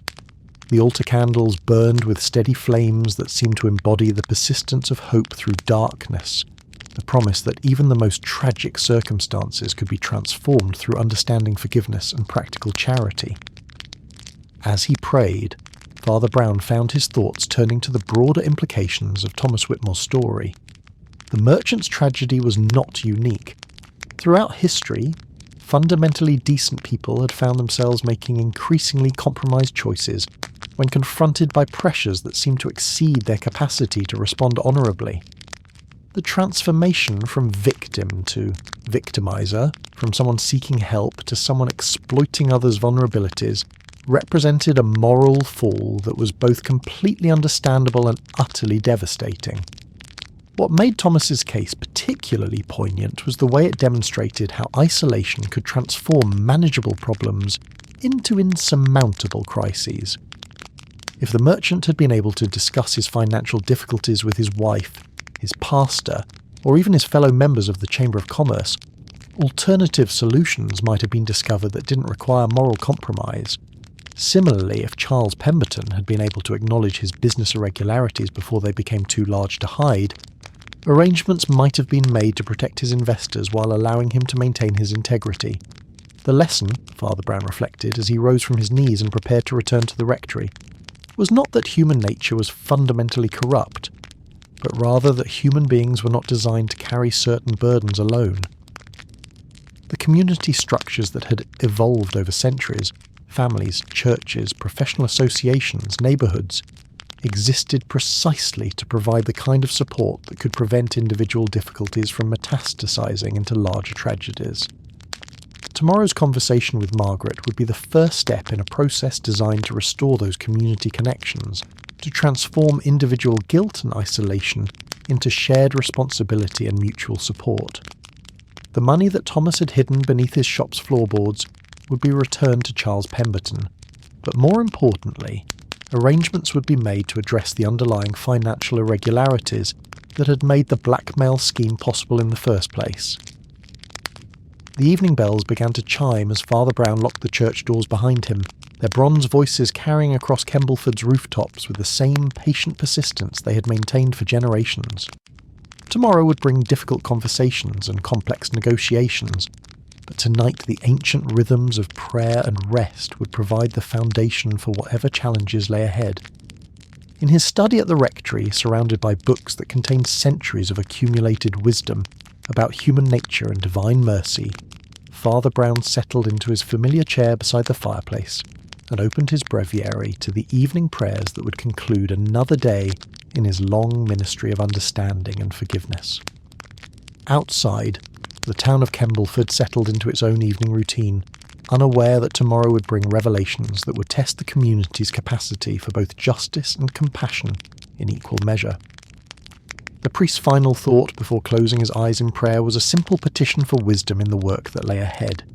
The delicate task of transforming tragedy into redemption, of finding in Thomas Whitmore's fall from grace an opportunity for others to discover the grace that made such redemption possible. The afternoon sun cast long shadows across the rectory garden as Father Brown prepared for what would prove to be one of the most delicate pastoral conversations of his career. Margaret Whitmore was due to arrive within the hour, and the priest found himself arranging and rearranging the chairs in his study with the nervous attention of someone who understood that the physical environment could either facilitate or hinder the kind of difficult conversation that lay ahead. The leather pouch containing Thomas's blackmail money sat in the desk drawer like a silent witness to human frailty, while the merchant's confession letter rested in the same pocket where it had remained since that tragic evening in the confessional. Mrs. McCarthy had prepared tea with her usual efficiency, along with a selection of biscuits that she insisted would provide necessary fortification for whatever unpleasant revelations the afternoon might bring. The housekeeper possessed an intuitive understanding of pastoral work that extended far beyond her official duties, and she had learned over the years to recognise the signs that indicated when her employer was preparing for particularly challenging ministry. Extra tea? comfortable seating arrangements, and a carefully tended fire in the grate were her contribution to the delicate process of helping people navigate the more difficult truths about human nature. Father Brown stood at the window overlooking the garden where autumn flowers continued their patient bloom. Despite the advancing season, their persistence serving as a gentle reminder that beauty could endure even in the face of approaching darkness. The metaphor felt appropriate for the conversation that awaited him, an attempt to find something beautiful and redemptive in circumstances that seemed designed to discourage both beauty and redemption. The challenge that faced him was not simply one of revelation, but of revelation managed with sufficient care to produce healing rather than additional harm. Margaret deserved to understand the full truth about her husband's final weeks, but that truth needed to be presented in a way that honoured both Thomas's fundamental decency and the genuine love that had characterised their marriage. Similarly, the information about Charles Pemberton's situation required careful handling to protect his legitimate interests, while ensuring that justice was served for all parties involved. A gentle knock at the study door announced Margaret's arrival, and Father Brown opened it to find her standing in the afternoon light, with the composed dignity that had carried her through the initial shock of widowhood. She wore her black mourning dress with the unconscious grace of someone who understood that external forms could provide structure for internal chaos, and her expression combined grief with a determined hope that truth would prove less destructive than uncertainty. "Mrs. Whitmore," Father Brown said with the gentle warmth that had made him beloved among his parishioners, "thank you for coming. Please, make yourself comfortable. I've asked Mrs. McCarthy to provide tea, though I suspect we may find ourselves too absorbed in conversation to do it proper justice." Margaret settled into the chair beside the fireplace with the automatic precision of someone accustomed to finding her place in social situations, though her hands betrayed a slight tremor that spoke of the nervous energy that accompanied difficult conversations. "I must confess, Father, that I've been both anticipating and dreading this meeting in equal measure. Part of me desperately wants to understand what happened to Thomas, while another part fears that understanding might somehow diminish my ability to remember him with love." Father Brown poured tea with the ritualistic precision that Mrs. McCarthy had taught him, understanding that familiar gestures could provide comfort during unfamiliar emotional territory. "Love that can be diminished by truth was never really love at all," he said gently. "What you and Thomas shared was far too real to be destroyed by knowledge about his struggles during a particularly difficult period." The priest settled into his own chair and drew a careful breath before beginning what would prove to be one of the most challenging conversations of his pastoral career. "Margaret, what I'm about to tell you will be painful to hear, but I believe it will also help you understand that Thomas's death resulted not from any fundamental flaw in his character, but from circumstances that overwhelmed his capacity to respond with the wisdom he possessed under normal conditions." Margaret nodded with the composed attention of someone who had prepared herself to receive difficult information. "I'm ready, Father. Whatever Thomas did, whatever mistakes he made, I need to understand them if I'm going to be able to grieve properly and move forward with my life." Father Brown reached into his breast pocket and withdrew Thomas's confession letter, its pages showing the wear that came from having been folded and unfolded multiple times, by hands that trembled with more than age. Thomas came to the church on the evening he died intending to make a confession. Unfortunately, the strain of beginning that process proved too much for his heart, and he passed away before he could complete it. However, he left behind a written confession that explains both his state of mind and the circumstances that had been troubling him. He handed the letter to Margaret with the reverent care due to a document that represented someone's final attempt to achieve honesty about his own moral failures. She accepted it with similar reverence, her fingers tracing the familiar handwriting that had filled their household ledgers and personal correspondence for nearly 20 years of marriage. As Margaret read, Father Brown watched her expression change from curiosity to shock to a profound sadness that spoke not of judgment but of understanding. The letter's revelation of Thomas's blackmail scheme clearly came as a surprise, but not as the kind of shock that shattered fundamental beliefs about someone's character. Instead, she seemed to be recognizing in her husband's written words the same patterns of worry and rationalization that she had observed in his behavior during recent weeks. "Blackmail," she said finally. her voice carrying the particular tone of someone testing an uncomfortable word to see how it felt when spoken aloud. Thomas was blackmailing someone. That's where the additional money came from, not investments or business opportunities, but payments extracted from someone who was afraid of having their secrets revealed. Father Brown nodded with gentle confirmation. Thomas discovered information about another person's financial irregularities, and he used that knowledge to obtain money that he felt he needed to address his own difficulties. It was a choice that went against everything he believed about right and wrong, which explains why it ultimately proved more than his conscience could bear. Margaret continued reading, her expression reflecting the complex emotions that accompanied this new understanding of her husband's final weeks. He says here that the person he was blackmailing deserves better treatment, that the money should be returned along with apologies. Even in his confession, he was thinking about making amends for what he had done. That's very much in keeping with Thomas's fundamental character, Father Brown agreed. He was a man who understood the importance of taking responsibility for the consequences of his actions, even when those actions represented departures from his normal ethical standards. Margaret folded the letter carefully and held it against her chest as if trying to absorb its contents directly into her heart. Who was it, Father? Who was Thomas blackmailing? And what kind of secrets did he discover that made someone willing to pay to keep them hidden? Father Brown had anticipated this question, and he had spent considerable time preparing an answer that would satisfy Margaret's legitimate need for information while protecting Charles Pemberton's right to privacy, regarding matters that had been revealed through the sacred seal of confession. The person involved came to me yesterday seeking guidance about how to handle the situation now that Thomas is gone.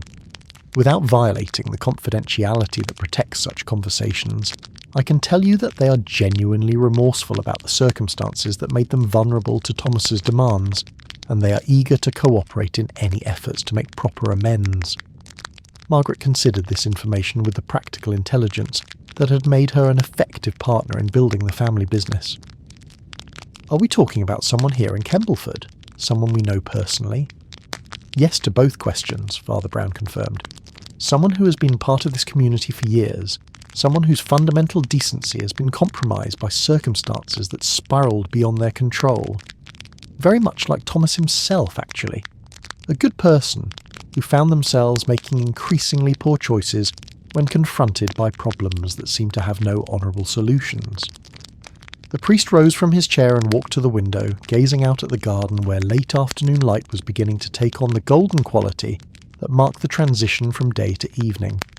Margaret, the money that Thomas collected through his blackmail scheme is currently in my possession, having been retrieved from a hiding place in your shop, according to instructions in his confession letter. The total amount is £37, 14 shillings and 6pence. Margaret's eyebrows rose at this specific figure, which represented a substantial sum for a family of modest means. That's more money than Thomas would have seen in several months of normal business. No wonder he was able to afford the luxuries that had been beyond our reach.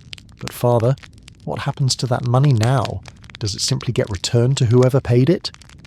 Father Brown turned back to face her, his expression reflecting the careful consideration he had given to exactly that question. The situation is somewhat more complex than simple restitution, I'm afraid. The person who made those payments did so to conceal financial irregularities that affect other people's investments. Simply returning the blackmail money wouldn't address the larger problem that made the blackmail possible in the first place. Margaret's practical intelligence immediately grasped the implications of this revelation. So we're talking about embezzlement or fraud of some kind. Someone was stealing money from their clients or investors. Thomas discovered their scheme, and instead of reporting it to the authorities, he decided to profit from his knowledge. That's an accurate summary, Father Brown confirmed with gentle sadness. Two wrongs that created a situation where everyone involved was both victim and perpetrator simultaneously. Thomas was victimizing someone through blackmail, but he was also being victimized by his own desperate circumstances.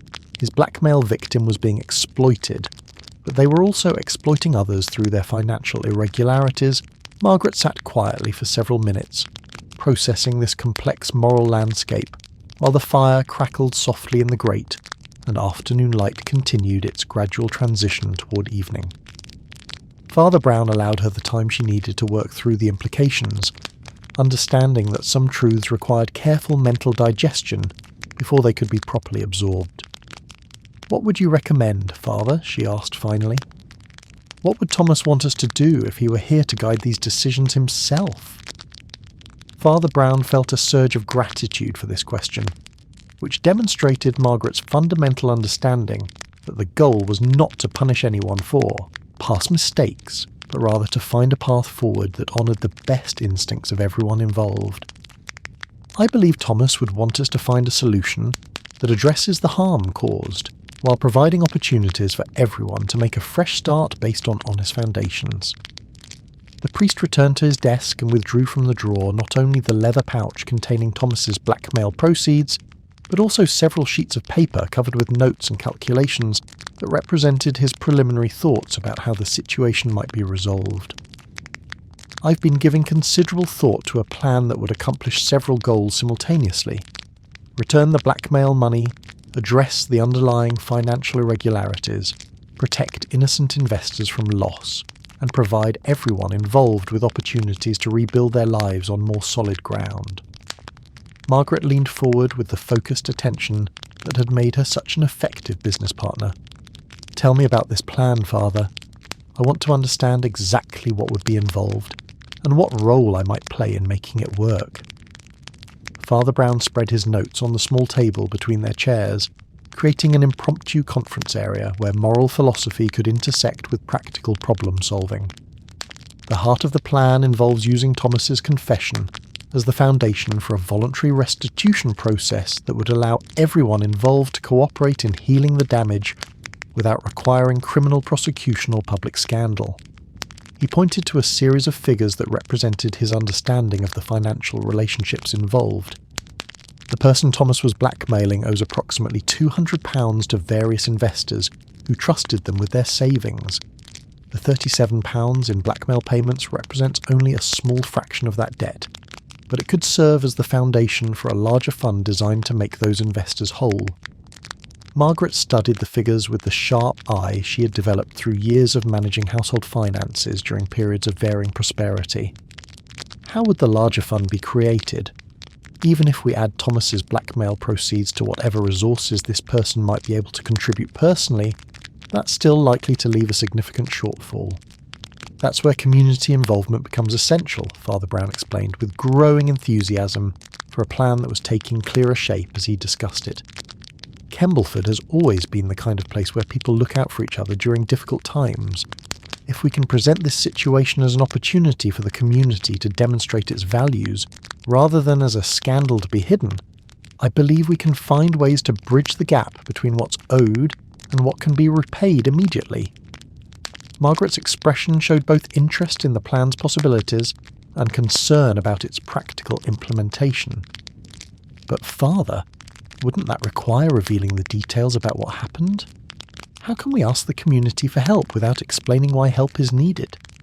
Father Brown had anticipated this question as well, and his answer reflected weeks of careful thought about how to balance competing demands for truth, privacy, and justice. "We would present the situation as a case where a community member fell behind on their obligations to local investors due to business difficulties beyond their control, and where another community member, Thomas, had been trying to help informally before his death, made more formal assistance necessary." The explanation wasn't technically false, Father Brown reflected, though it certainly emphasised some aspects of the truth while minimising others. Thomas had indeed been involved in an informal financial arrangement, and his death had indeed made more formal measures necessary. The fact that his help had taken the form of blackmail rather than charity was a detail that could remain private without compromising the essential accuracy of the public presentation. "Would people believe such an explanation?" Margaret asked with the practical scepticism of someone who understood small-town social dynamics. "Kembleford isn't London. Father people here know each other's business well enough to recognise when they're not being told the complete truth. People will believe what they want to believe," Father Brown replied with the gentle wisdom of someone who had spent years observing human nature in its various manifestations. "Most of our neighbours prefer to think well of each other when given the opportunity to do so." If we present this situation as an opportunity for community charity, rather than as a criminal matter requiring investigation, most people will be happy to focus on how they can help, rather than on exactly how the problem arose. Margaret nodded slowly, her expression suggesting that she was beginning to see how such an approach might work in practice. And what about the person Thomas was blackmailing? What would happen to them under this plan? They would be given the opportunity to make a fresh start based on honest accounting and community support, Father Brown explained. Instead of facing criminal prosecution and social disgrace, they would become the beneficiary of a charitable effort designed to help them meet their obligations while rebuilding their business on more solid foundations. The priest gathered his notes together and returned them to the desk drawer, then turned back to Margaret with an expression that combined pastoral concern with practical determination.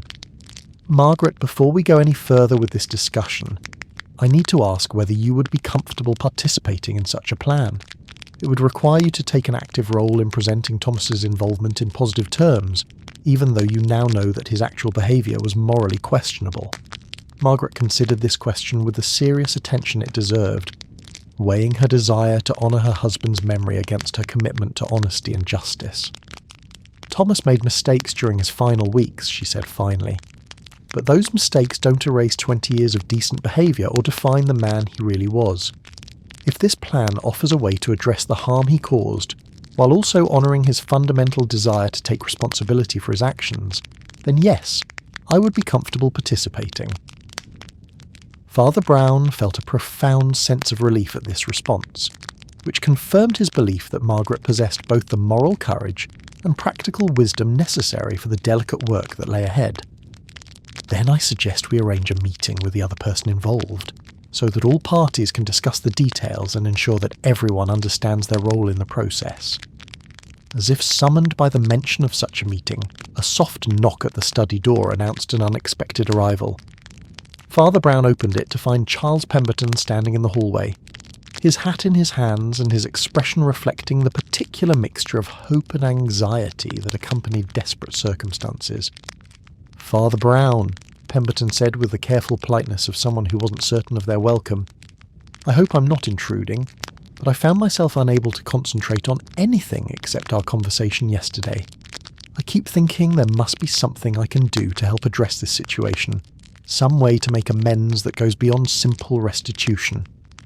Father Brown exchanged a glance with Margaret, who nodded with the understanding that this unexpected arrival might actually represent perfect timing for the conversation they had been planning. "Mr. Pemberton, please come in. I believe it's time for you to meet Mrs. Margaret Whitmore." "Margaret, this is Charles Pemberton, the gentleman who has been carrying his own burden of guilt regarding the circumstances that led to Thomas's desperation." The two central figures in Thomas Whitmore's final tragedy stood facing each other in the comfortable study, each seeing in the other's expression a reflection of their own struggle with grief, guilt, and the desire to find meaning in circumstances that seemed designed to discourage hope. But as Father Brown watched them shake hands with mutual respect and shared understanding, he felt confident that the foundation had been laid for a process of healing that would honour both Thomas's memory and the community's capacity for forgiveness. The evening bells of St. Mary's began to chime as the three of them settled around the fire to discuss the practical details of transformation, turning the page on tragedy and beginning to write a new chapter focused on redemption community and the persistent human capacity to find light, even in the deepest shadows of moral complexity. Sunday morning arrived in Kembleford, with the gentle persistence of grace itself, the autumn sun casting long fingers of golden light through the stained glass windows of St. Mary's Church, and painting the worn flagstones in jewelled patterns that seemed to dance with quiet joy. The ancient building filled slowly with the familiar congregation that had gathered for worship through countless seasons of sorrow and celebration, their footsteps echoing against stone walls that had absorbed centuries of prayer and held them like sacred treasures waiting to be released at moments when hope needed reinforcement. Father Brown stood in the vestry, adjusting his ceremonial robes with the careful attention of someone who understood that external forms could provide structure for internal transformation. 3 weeks had passed since Thomas Whitmore's death, and the plan that had emerged from those difficult conversations in the rectory study had been implemented with the kind of quiet efficiency that characterised the best of small-town cooperation. The community response had exceeded even Father Brown's optimistic expectations, demonstrating once again that people were generally eager to demonstrate their better angels when given clear opportunities to do so. The leather pouch that had once contained Thomas's blackmail money now rested empty in the church safe, its contents having been transformed into something far more valuable than mere currency. Charles Pemberton's investors had been made whole through a combination of voluntary community contributions, a carefully structured repayment plan, and the kind of creative financial arrangements that emerged when good people focused on solving problems rather than assigning blame. More importantly, the process had created new networks of mutual support that strengthened the social fabric of Kembleford in ways that would benefit the community for years to come. Margaret Whitmore sat in her accustomed pew, third row from the front on the right side, her black mourning dress a dignified reminder of recent loss, while her composed expression suggested someone who had found peace through understanding.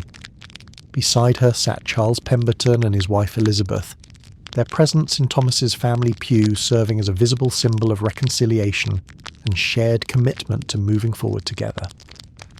The arrangement had been Margaret's suggestion, offered with the generous spirit that had made the entire healing process possible. As Father Brown emerged from the vestry and approached the altar, he felt the particular satisfaction that came from witnessing human nature at its most resilient and redemptive. The sermon he had prepared for this morning represented not just his regular weekly homily, but a culmination of the pastoral work that had occupied his thoughts and prayers since that tragic evening in the confessional, when Thomas Whitmore's heart had finally surrendered to burdens it could no longer carry. "My dear friends," Father Brown began, his gentle voice carrying easily through the stone sanctuary to reach every corner where his parishioners had gathered.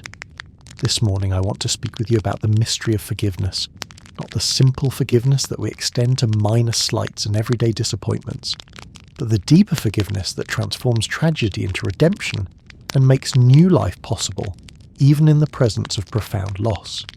The congregation settled into the attentive silence that had become their customary response to Father Brown's sermons, recognising in his tone the promise of wisdom drawn from real experience rather than abstract theology. In the front pews, he could see the faces of people who had participated directly in the recent healing process, their expressions reflecting the particular contentment that came from having contributed to something larger than their individual concerns. 3 weeks ago, our community experienced a tragedy that initially appeared to be simply the natural result of a man's heart failing under too much stress. Thomas Whitmore died suddenly, leaving behind a widow who loved him and neighbours who respected him, but also leaving behind questions about what burdens he had been carrying and why those burdens had proved too heavy for him to bear. Father Brown paused, allowing his words to settle in the minds of his listeners while he considered how to continue the delicate work of providing truth without betraying confidences. As is often the case with human tragedy, the complete story proved more complex than the simple facts suggested. Thomas had indeed been under stress, but not merely from the normal pressures of business and family life. He had discovered himself caught between competing obligations, pulled in different directions, by circumstances that seemed to offer no entirely honourable solutions. In the third pew, Margaret's expression remained composed, though Father Brown could see in her eyes the recognition of carefully chosen words that honoured her husband's memory, while acknowledging his struggles.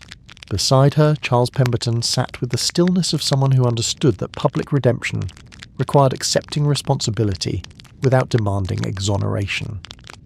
The specific details of Thomas's situation are less important than the broader lesson his story teaches us about the human condition, Father Brown continued. We live in a world where good people sometimes find themselves making choices that contradict their deepest values, not because they have ceased to be good, but because the circumstances they face seem to eliminate all the alternatives they would prefer to choose. The priest's words carried the weight of pastoral experience accumulated over years of hearing confessions, counselling the troubled and witnessing the full spectrum of human moral struggle. Thomas Whitmore was not a criminal who happened to be a member of our community. He was a fundamentally decent man who found himself making increasingly desperate choices when confronted by problems that seemed beyond his capacity to solve through conventional means. Father Brown moved closer to the congregation, his physical proximity hourly. Thomas's story did not end with his death. In fact, in many ways, his most important contribution to our community has come through the response that his tragedy inspired among those who survived him. He gestured gently toward the pew where Margaret sat with the Pembertons, though without calling specific attention to individuals whose privacy deserved protection. Over the past 3 weeks, I have had the privilege of witnessing what happens when people choose forgiveness over judgment, reinforcing the personal nature of his message. But here is what I want you to understand mostly when they focus on healing rather than punishment, when they ask not, who is to blame, but rather, how can we help? The morning light streaming through the stained glass windows seemed to grow brighter as Father Brown spoke, as if the building itself was responding to his words with approval. Thomas's death revealed not just his own struggles, but the struggles of others in our community who had been carrying their own burdens in isolation. And what emerged from those revelations was not scandal or division, but an extraordinary demonstration of what Christian charity looks like when it moves beyond good intentions to practical action. Father Brown's voice took on the particular warmth that came when he spoke about human nature at its most admirable.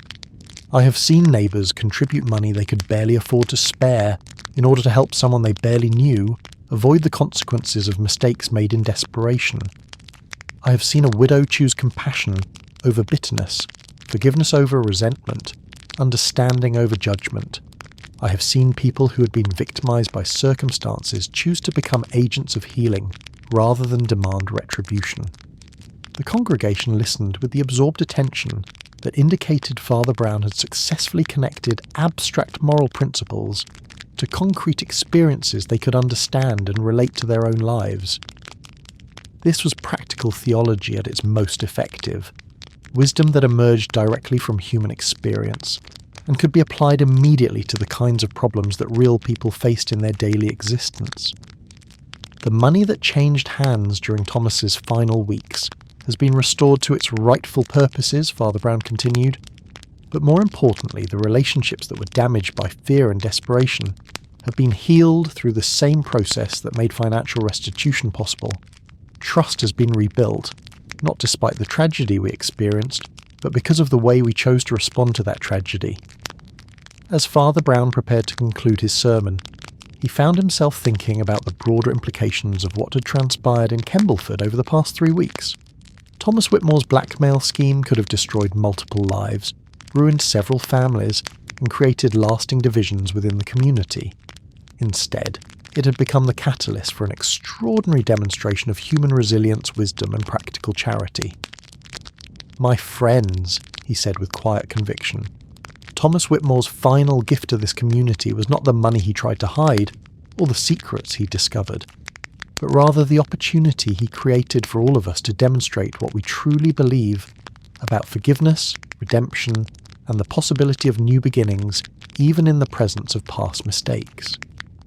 The service continued with hymns and prayers that seemed to carry additional meaning in the context of recent events, familiar words taking on fresh significance when filtered through the lens of lived experience. As the congregation rose to sing Amazing Grace, the ancient lyrics about being lost and found, blind and seeing, carried the weight of personal testimony rather than abstract hope.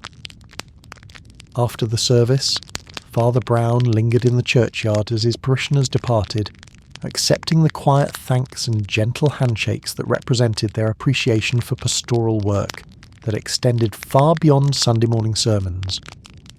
The autumn air was crisp with the promise of changing seasons, and the late roses in the church garden continued their patient bloom despite the advancing year. Margaret Whitmore approached him as the crowd thinned, her expression reflecting the complex emotions that accompanied the end of formal mourning and the beginning of whatever came next. "Father," she said softly, "I wanted to thank you for everything you've done over these past weeks. Not just for Thomas's funeral, or for helping with the practical arrangements, but for helping me understand that loving someone doesn't require ignoring their mistakes or pretending they were perfect, Father Brown accepted her gratitude with the humble grace that had made him beloved throughout Kembleford. Margaret, what you've done for this community through your response to Thomas's death represents the finest example of Christian forgiveness I've ever witnessed. You could have chosen bitterness or demanded justice, but instead you chose healing and offered mercy. That choice has made all the difference. As the afternoon progressed and the last of the parishioners made their way home to Sunday dinners and family conversations, Father Brown found himself alone in the church where Thomas Whitmore's tragedy had begun. The confessional booth stood in its familiar place beside the baptismal font, no longer a site of tragedy, but simply another piece of church furniture designed to facilitate the eternal human need for confession, forgiveness, and new beginnings. The priest settled himself in the front pew and offered a prayer for Thomas's soul, but also for the living who had been touched by his story. Charles Pemberton was rebuilding his business on honest foundations with community support and renewed determination. Margaret Whitmore was discovering that widowhood could be the beginning of new possibilities, rather than simply the end of old ones. The investors who had been at risk were secure in their savings, and grateful for neighbours who had demonstrated practical concern for their welfare. As evening approached and the church bells began their twilight song, Father Brown reflected on the mysterious ways that divine providence could transform human tragedy into opportunities for grace.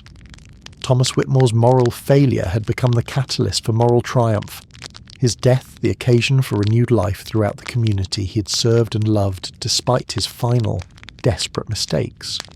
The candles on the altar burned with steady flames as darkness settled over Kembleford, their lights serving as a reminder that hope persisted through every form of darkness, and that redemption remained possible even in the presence of the most profound human failures.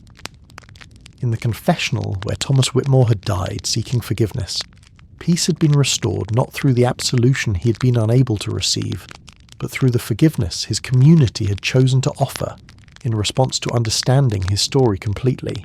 Father Brown rose from his prayers and made his way through the familiar church toward the rectory, where Mrs. McCarthy would have supper waiting, and the comfortable routine of evening would provide closure for another day in his long ministry of understanding and grace. Behind him, St. Mary's Church settled into its ancient rhythm of patient witness, holding in its stone walls the accumulated prayers and confessions, sorrows and celebrations of countless generations who had discovered that human nature, despite its flaws and failures, remained capable of surprising beauty when touched by wisdom, compassion, and the persistent possibility of forgiveness.